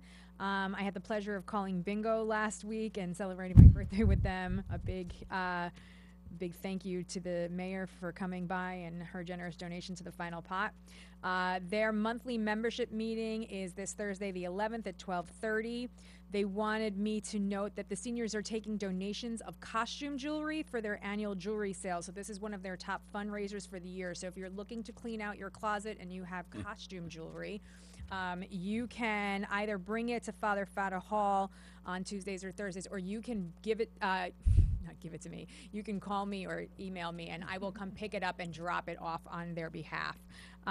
So that jewelry sale is Tuesday, November 30th from 11 a.m. to 2 p.m. And the seniors will also be celebrating their Thanksgiving lunch on Tuesday, November 23rd at 12:30. For the Tuckahoe schools began to earmark the 90th anniversary of the historic Tuckahoe High School. Students created this exceptional mural that's now hanging in the lobby. The building, if you don't know, was built during the Great Depression to support the community, and it's noted for its Art Deco architecture. It's very beautiful. If you haven't seen it, you should go check it out. So Tuckahoe High School, if you got to see it, this was also a great event, celebrated their homecoming in October, and there was a really nice parade up and down Columbus Avenue and Main Street all the way up to the school, and then there were several homecoming games. I spoke to Dr. Goodman last week. She asked me to remind people that there are still a few spots in Universal Pre-K. This is the first year they're having it. This is a huge deal for us. We have free universal pre-K in the village, in the Tuckahoe School District. So there are a few open spots, and if you would like to apply, the information is on the website. Okay, so the Girl Scouts, as everyone has mentioned, celebrated their hometown hero ceremony at the community center. They had about 150 people come to pay tribute to our local heroes, and a huge thank you to Michelle Brish and the Cottle Troop 2642 for their incredible work on this. At last count, we had 66 banners going up throughout the village, and they'll be placed throughout the village, and we are happy to be honoring veterans, first responders, and all of our civil service units here in the village. All of these workers really were so dedicated, during 9/11, but more recently during the pandemic and Hurricane Ida. And so huge thank you to Vito Pinto and the Veterans Ceremony Committee, as well as Sunshine Designs and Senator Shelley Mayer for their help and contributions to make this happen. Okay, so the Girl Scouts the Cottle Troop is still collecting bottle caps. So any kind of bottle cap, laundry detergent bottle caps, food caps. They're collecting them, 400 pounds of them to go have melted down and make benches, like plastic benches. So if you are collecting, and a lot of people have reached out to me in the last month to say they are collecting, I will also come and pick those up from you if you want, or you can contact Michelle Brish at cottletroop2642@gmail.com. On the 31st, we celebrated our first ever Creepy Candy Crawl. Several hundred people attended, and we gave out more than 5,000 pieces of candy, 300 giveaways, and 100 mini pumpkins to decorate. The real heroes of the day were our local businesses. We asked every business along Main Street in Depot Square to participate, and all of them stepped up in some way, decorating, giveaways, donations. They were incredible, and I just really want to salute our local businesses for really stepping up to make this event and kind of like rolling with my crazy idea here. Also, I really want to say thank you to the volunteers from Troop 19, including a bunch of moms who came out to help, the Youth Community Fund, and they all managed to turn the front of Village Hall into a Halloween wonderland. And of course, the Tuckahoe Police that did trunk or treat right in front of us, and managed these crowds that were really quite large. So a big thank you to all of you. I put out a call on social media for candy donations because I was worried we would not have enough. And more than 25 families heard that call and started to drop candy off here at the village, at my house. There were just piles of candy kind of piling up in front of my home. I cannot thank all of you enough. Like, that's really what it really shows the strength and commitment this village has to its children, to community in general. And so I just want to say thank you. That willingness to chip in and help out is really meaningful to all of us. Trustee Lang found the rest of his report, and so I'm going to give it. This is his. From the Tuckahoe Community History Committee, part 2 of Nick Zanzano's presentation, Tuckahoe Before and After, will be on Zoom at the Tuckahoe Library this Wednesday at 6:30. You can register on the library calendar. The committee has managed to digitize and scan 120 of their 200 binders of artifacts that they have, and they're working on tagging and indexing those records and prepare them for public searches. So that's a huge undertaking, and that's really amazing. In October, 7 new posts went up from Richard Forliano of previous published columns on the Town Report. These have been really very interesting to read about our history. Last month, I think they focused on Italian Americans, and this month they're focusing in on veterans, and they've been incredible, so thank you to them. And the History Committee meets on Wednesdays from 9:30 to 12:30 in Village Hall. If you would like to share your history or have questions, you can email the email tuckahoehistory@gmail.com. Thank you. Thank you. That was Happy like Thanksgiving, a marathon. everybody. So I will try to keep my report short. Also, I want to congratulate all of the newly elected officials. Running, campaigning, and governing is not easy, and it's not for the faint at heart. So I have to, tip my hats to anybody who puts their name in, throws their name in the ring, and decides to run for office. I also want to thank Hudson Axelbaum, who gave the presentation earlier. It's young people like this. He is 7 years old, and he went to his mom and said, what can we do to help our community and raise money for our community? And that to me speaks to, what our future is going to look like when we have young people like that coming to a board meeting, not to ask what we can do for him, but what he can do for us. So thank you to Hudson Axelbaum. I think his mom and he may be watching. I also want to reiterate some of the thank yous. DPW Day was really great. Frank and DPW, he surprised the workers with awards, which I believe they have not gotten before. And they were really ecstatic about the beautiful glass awards that they received. So I congratulate the DPW workers and thank them for their hard work throughout the year. I also want to mention that the chief and I presented on a panel for the Westchester County Police Reform Committee. And what they're doing is they're just having different municipalities present on progress on their police reform plan, along with Bronxville, Hastings, and Pelham. We sat and we gave a brief update on where we are in Tuckahoe, and I think the chief got some ideas from others, and some others got some ideas from us. So thank you, Chief, for indulging me and joining that panel alongside me.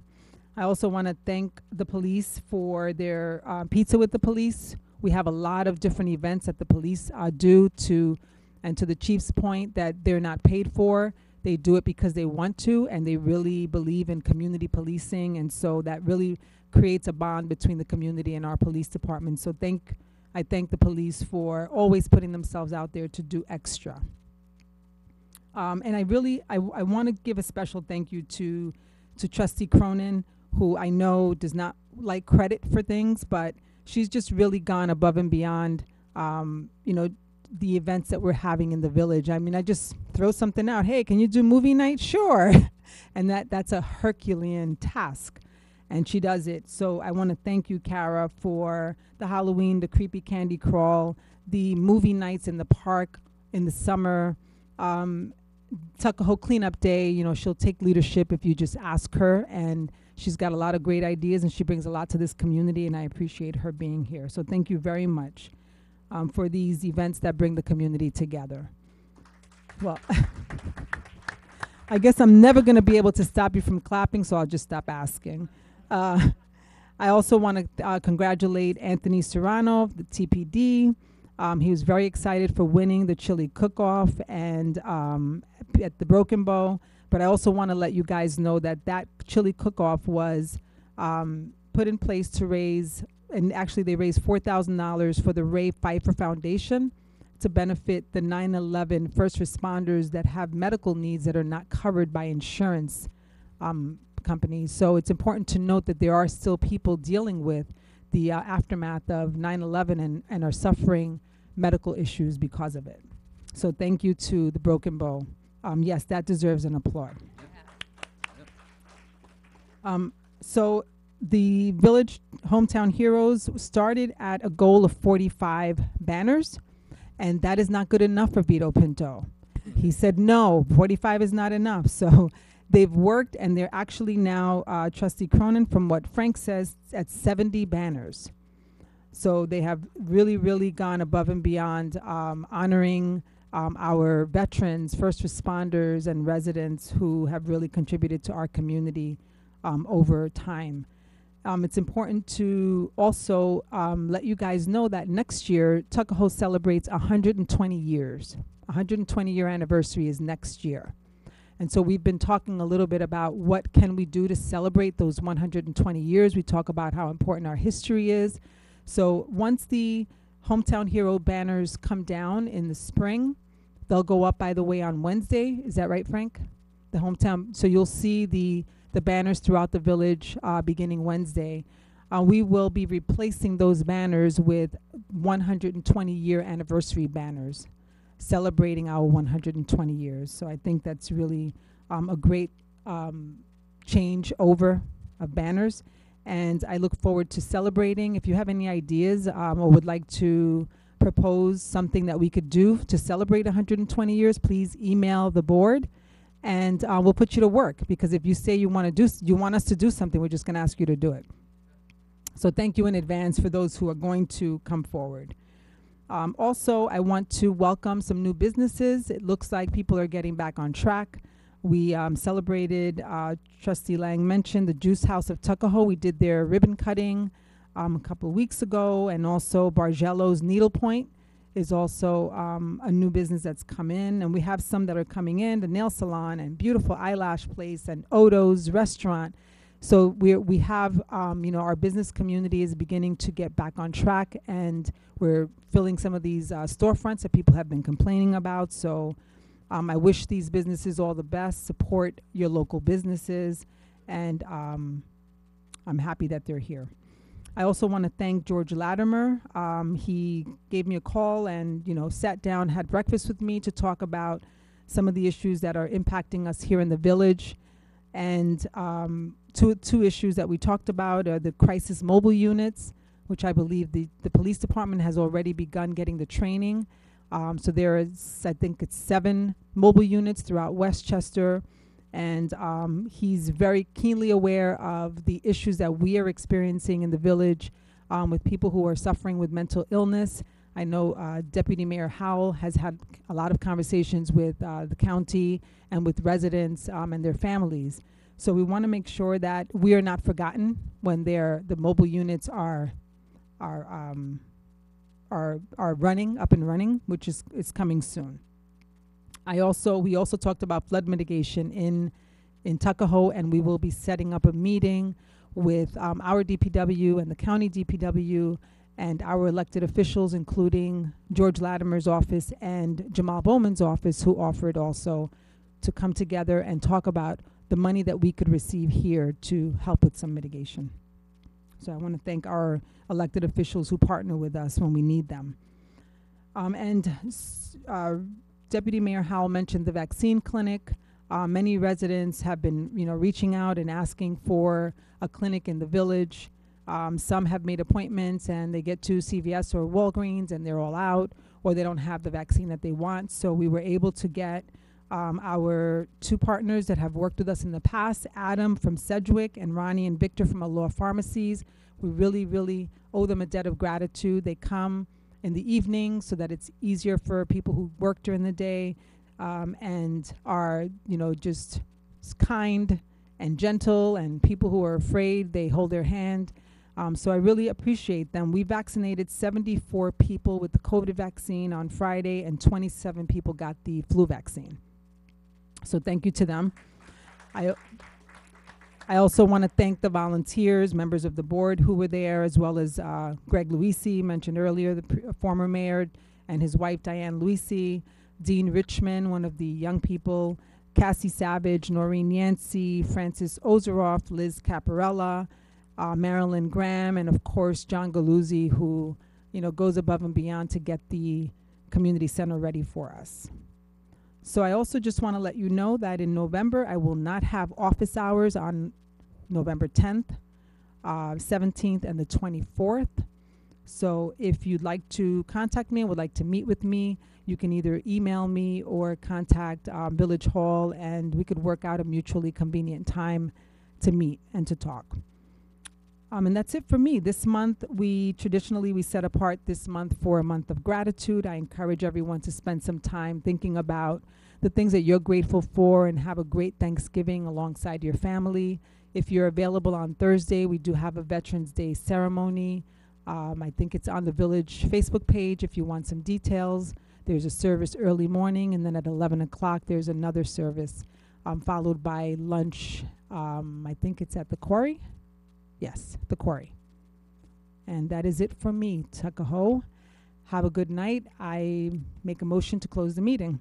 So moved. So moved. Oh, wait, sorry. Gary had something, and then we have more comments. Don't listen to me.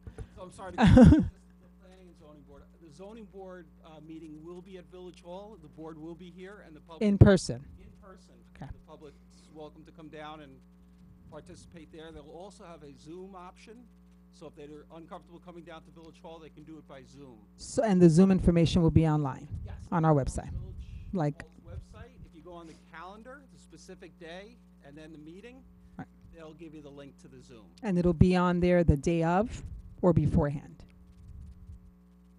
The day of? Okay. And the planning board is strictly by Zoom. So the board will not meet at Village Hall. It'll only be by Zoom. Okay. All right. Thank you for that. Second opportunity to address the board. Anthony Laurie.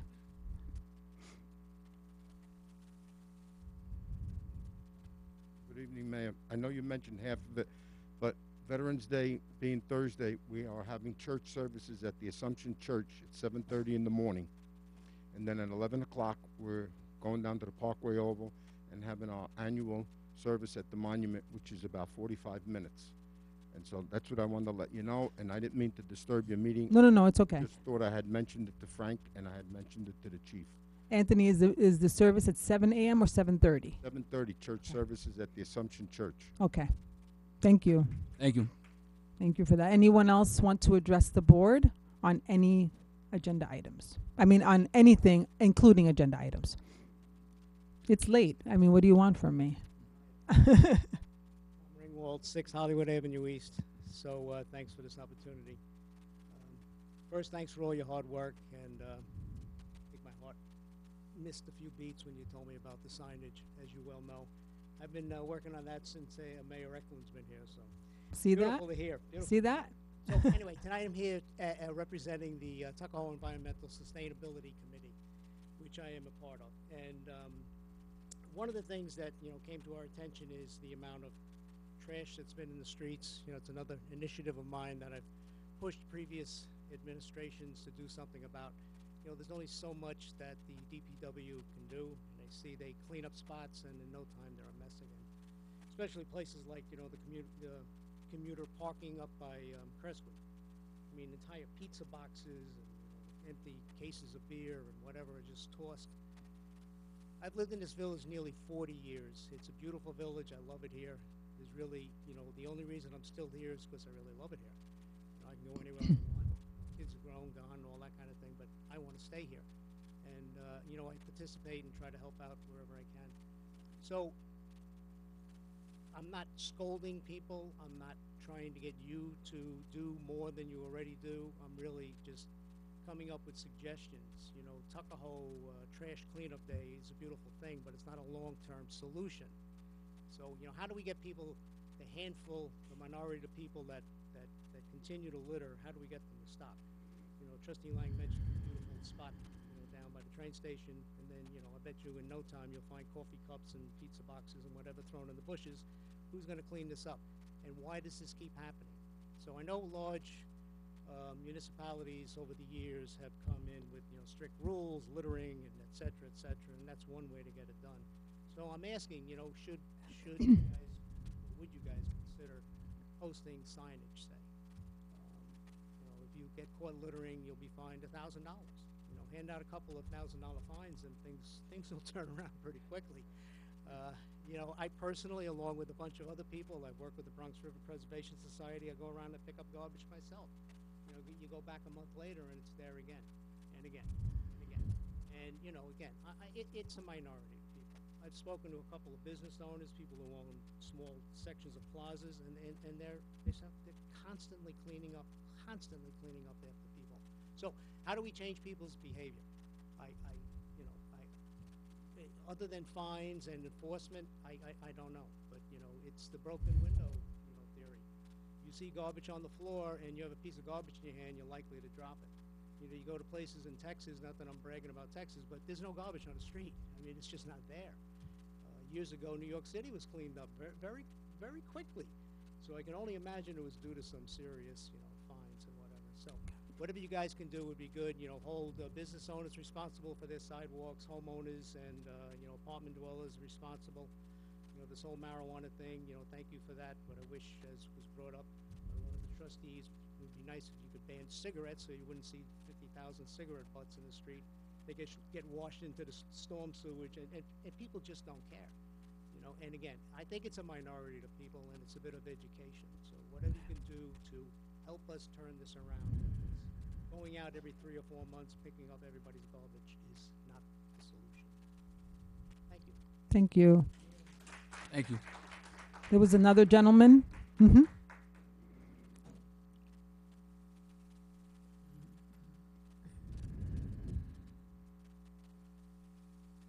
Peter Vishy, 28 Maynard Street. I missed the last meeting, but I watched it. And somebody from the audience got up and said they were embarrassed and disgusted with, what happened at the previous meeting with Pasquale's Deli. And she didn't mention anything about the Democrats. I don't understand why. It was the Democrats' fault for that meeting. You guys, boycotted Pasquale's Deli. But nothing was said about that. But she was embarrassed about the audience, how they had, were voicing our opinion. We pulled, the community pulled behind the business in Tuckahoe. And we voiced our opinion. And then another person got up. She's on the planning board. Came up to this podium and congratulated 4 out of the 5 trustees and the mayor. It was disgusting. So tonight, I'd like to say to Danny Lane, thank you for your hard work and continue, doing what you're doing. That's all I have to say. Thank you. Anyone else? I think there was someone else with a hand up. Hold on. Okay, I think that person left. Name and address, please. Lovely Billups, South High Street, Tuckahoe. Come into my parlor, said the spider to the fly, because exactly what I was hoping not to have to go there again. I am still humiliated, embarrassed, and disgusted with the tone and the behavior of the meeting to which this gentleman is referring. I don't think that's who we are as a civilized society. If maybe I'm not the only one who heard when, could you please take your turn in coming up, and the yelling no from back there. Where'd that come from, Mars? I am not changing my mind on civil discourse. I am not against anyone belonging to whatever political party they want to belong to. But behavior and civilized discourse is important, and I'm never going to back down on that. I'm an educator from the bottom of my soul. I'm a believer in the beautiful diversity of this community. I think it's something that we have that maybe a lot of others don't. But anyone who can tell me that they are proud of the behavior of that meeting about 2 or 3 meetings ago, then I really need a new education. I don't know how we could even consider that that's the way we should behave as Americans. I said it then, I'm saying it now. You can be Republican, Democrat, Independent, that's fine. That's what America's about. But you can also be a decent, behaving, adult, human being in this beautiful Tuckahoe, which is known to me as the center of diversity.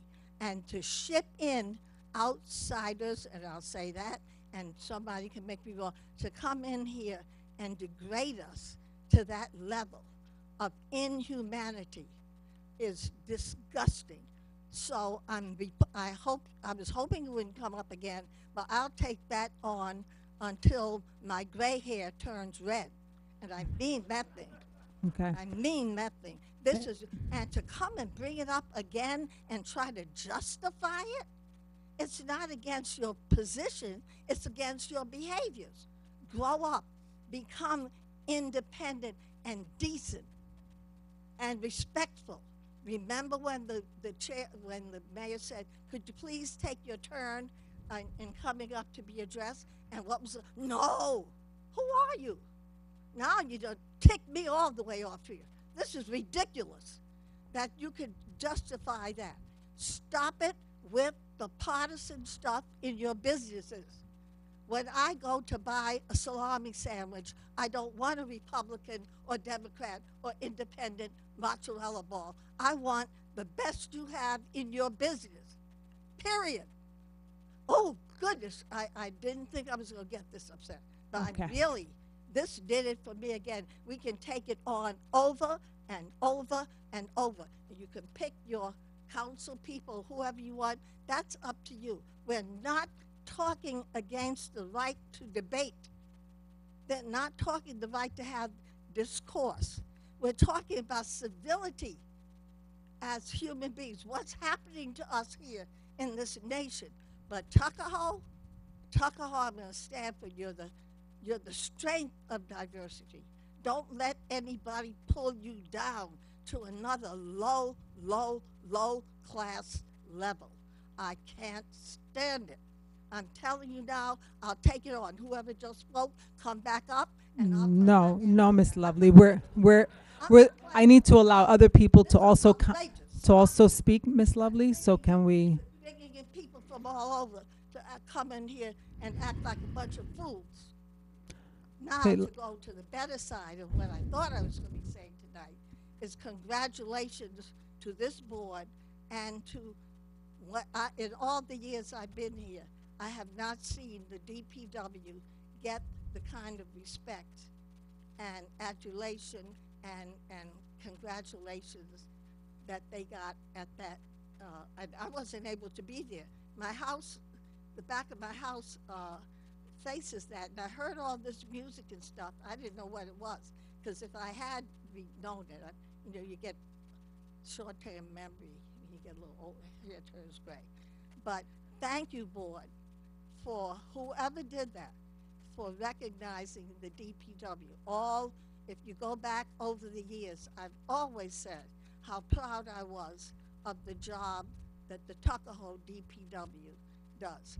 Years ago, when the snow and everything, people in other communities would say, "Oh, we go to Tuckahoe, boy, they've got everything all cleaned up." I was so proud of them. And for you to have gotten the respect and congratulations that you got, I'm backing it all the way. Thank you so much. Thank you, Miss Lovely. Thank you. The thanks goes to Frank DeMarco and the DPW. So, Yes. can we? And also, the chili cook-off was fabulous. It was fabulous. I'm not talking about who won, because I don't want to lose friends. But it was really I brought friends of mine. And again, I just want to go to, let us remember who we are, Tuckahoe. In the town of Eastchester, I'm going to keep reminding you that we are the diversity gem. Nothing, you can have the most beautiful one color anything, but there's nothing as beautiful as a conglomerate, a tapestry with all the colors and the richness of what it contributes. And that's what I'm fighting for Tuckahoe. Even our flag isn't one color. Even the flag has more than one color in it. Let's stay there. Let's love each other. Let's care about each other. Let's aspire to dignity. Let's know. Tuckahoe, I'm saying that over and over again. In the town, the 3 communities that make up the town of Eastchester, I am asking you in Tuckahoe to be proud of what we contribute to. We contribute the vibrance and the substance and the beauty of who we are as Americans. And I'm sorry to go off like this, but that just did it for me, and I'm serious. Thank you, Miss Lovely. We need to let. Thank you. Anyone else? Don't all jump up at once. I'm going to be real quick. Mike Dardiano, 62 Chestnut Street, Tuckahoe. Since we're throwing out praise, I want to throw out praise to Danny and to Daryl. Danny for how he brings his kids to everything. Very impressed. A very good conversation. Excellent. So I want to thank you. And your son, very cool, very bright. I really had good conversations with him. I'm hoping I can get him some work with some writing stuff. So. Thank you. Appreciate that. I don't agree with what you said earlier, Mayor. I think weed should be on the docket every month because then we'll get lots of participation. Oh, weed, you said? So I say weed every month, and we'll have lots of participation. It's unfortunate that it takes weed, which is a mellow drug, to get everybody fired up and come here. But I'm hoping that this participation level stays, because I thought it was good to get all the comments that we got from everyone. And finally, this is environmental. I agree with everything that Tom said, and we're going to stay on you guys about that, okay? Because there's no critical plastic theory. There's no Proud Boys for trash. It's something we have to address. I know you like that analogy. And then finally, we forgot to mention Donald Crosby, who's been the executive director of our Tuckahoe Environmental Committee. He won an award at DPW. Yep. His leadership's been fantastic, so I think we should all give him a hand. Yep. That's it. Thank you.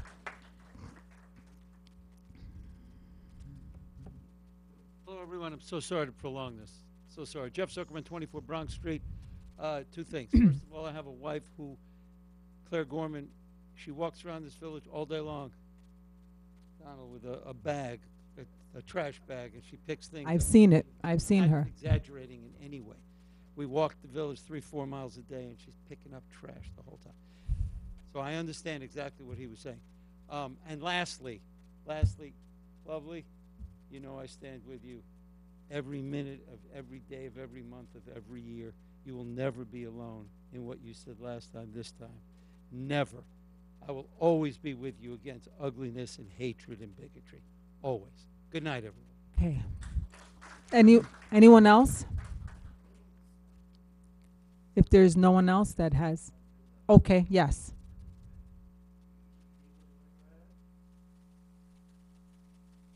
You might want to put the mic there. Try it. Try it.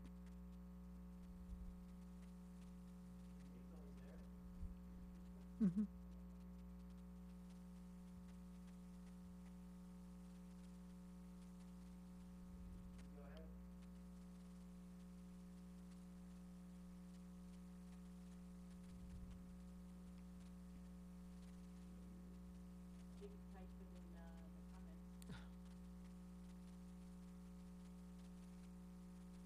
No?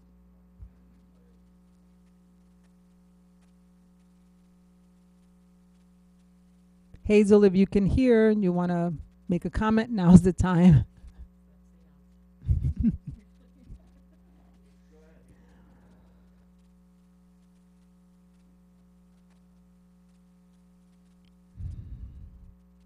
While we wait for Hazel, is there anyone else?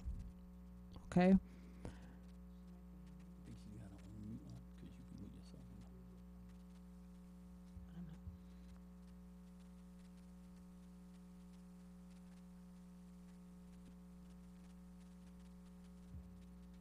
No luck.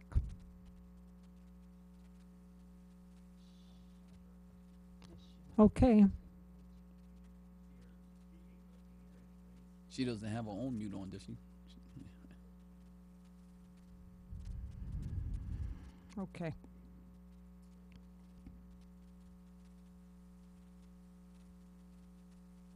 So, so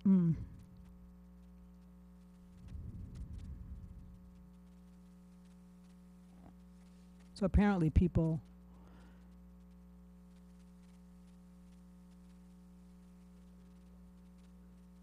but we can't, huh? Is your volume? Just our luck. No luck. Okay.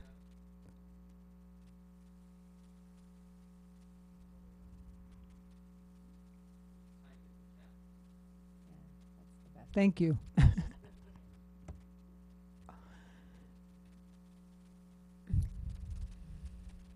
Sorry, everyone. We want to give her a chance.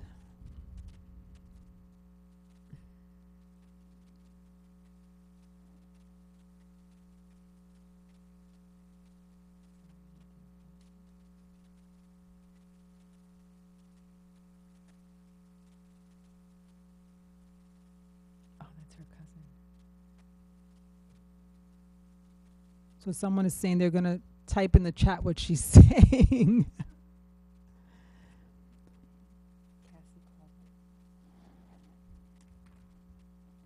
Do you know what the last name is? The last name of the person that's on, is it? Okay. I'm calling her.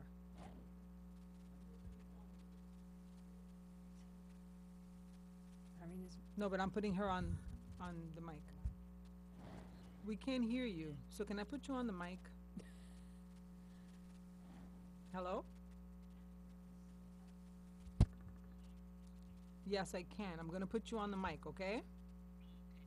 All right. There you go. All right. So, good evening, everyone. I am Hazel Alexander Campbell. I've been a resident in Tuckahoe for 60 years and just happened to move about 2 months ago or 3 months ago. But I do have a question. In regard to the Tuckahoe Heroes, I was a little appalled with hearing about that one Saturday and not knowing about it. My dad was a veteran period, and a member of the A.C. Jeffries Post. We were never informed. I do understand some people received that notice in the Tuckahoe senior building. My mother lives there. We did not receive anything. That is the reason we did not do it. I would have loved to have a banner for my dad who served in the Korean War. So all I'm asking is if there's something that is, I spoke to Michelle afterwards. Thank you, Amira, for giving me her number. She did speak to me.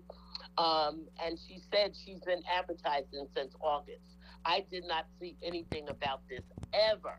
And if you guys know me, I'm on Facebook all the time. So I don't know how I missed out. Okay, so Hazel, we will work out you getting this done. Okay. So I'm gonna connect you with Kara and Frank, and we'll make sure you get that done. Okay. Okay, thank you All right. so much. But Omira, please make sure that if something is going on like that, that it's announced at the village board meetings, or it's given out not to half the people in the senior building, but to everyone, because we did not receive anything. Okay. So Thank you so much for your time. you're welcome. All right, we got that. Okay. Okay. Anyone else? If not, I would just say thank you again for coming, Tuckahoe, and for participating. Have a good night, and we'll see you in December. Have a blessed holiday. Blessed Thanksgiving.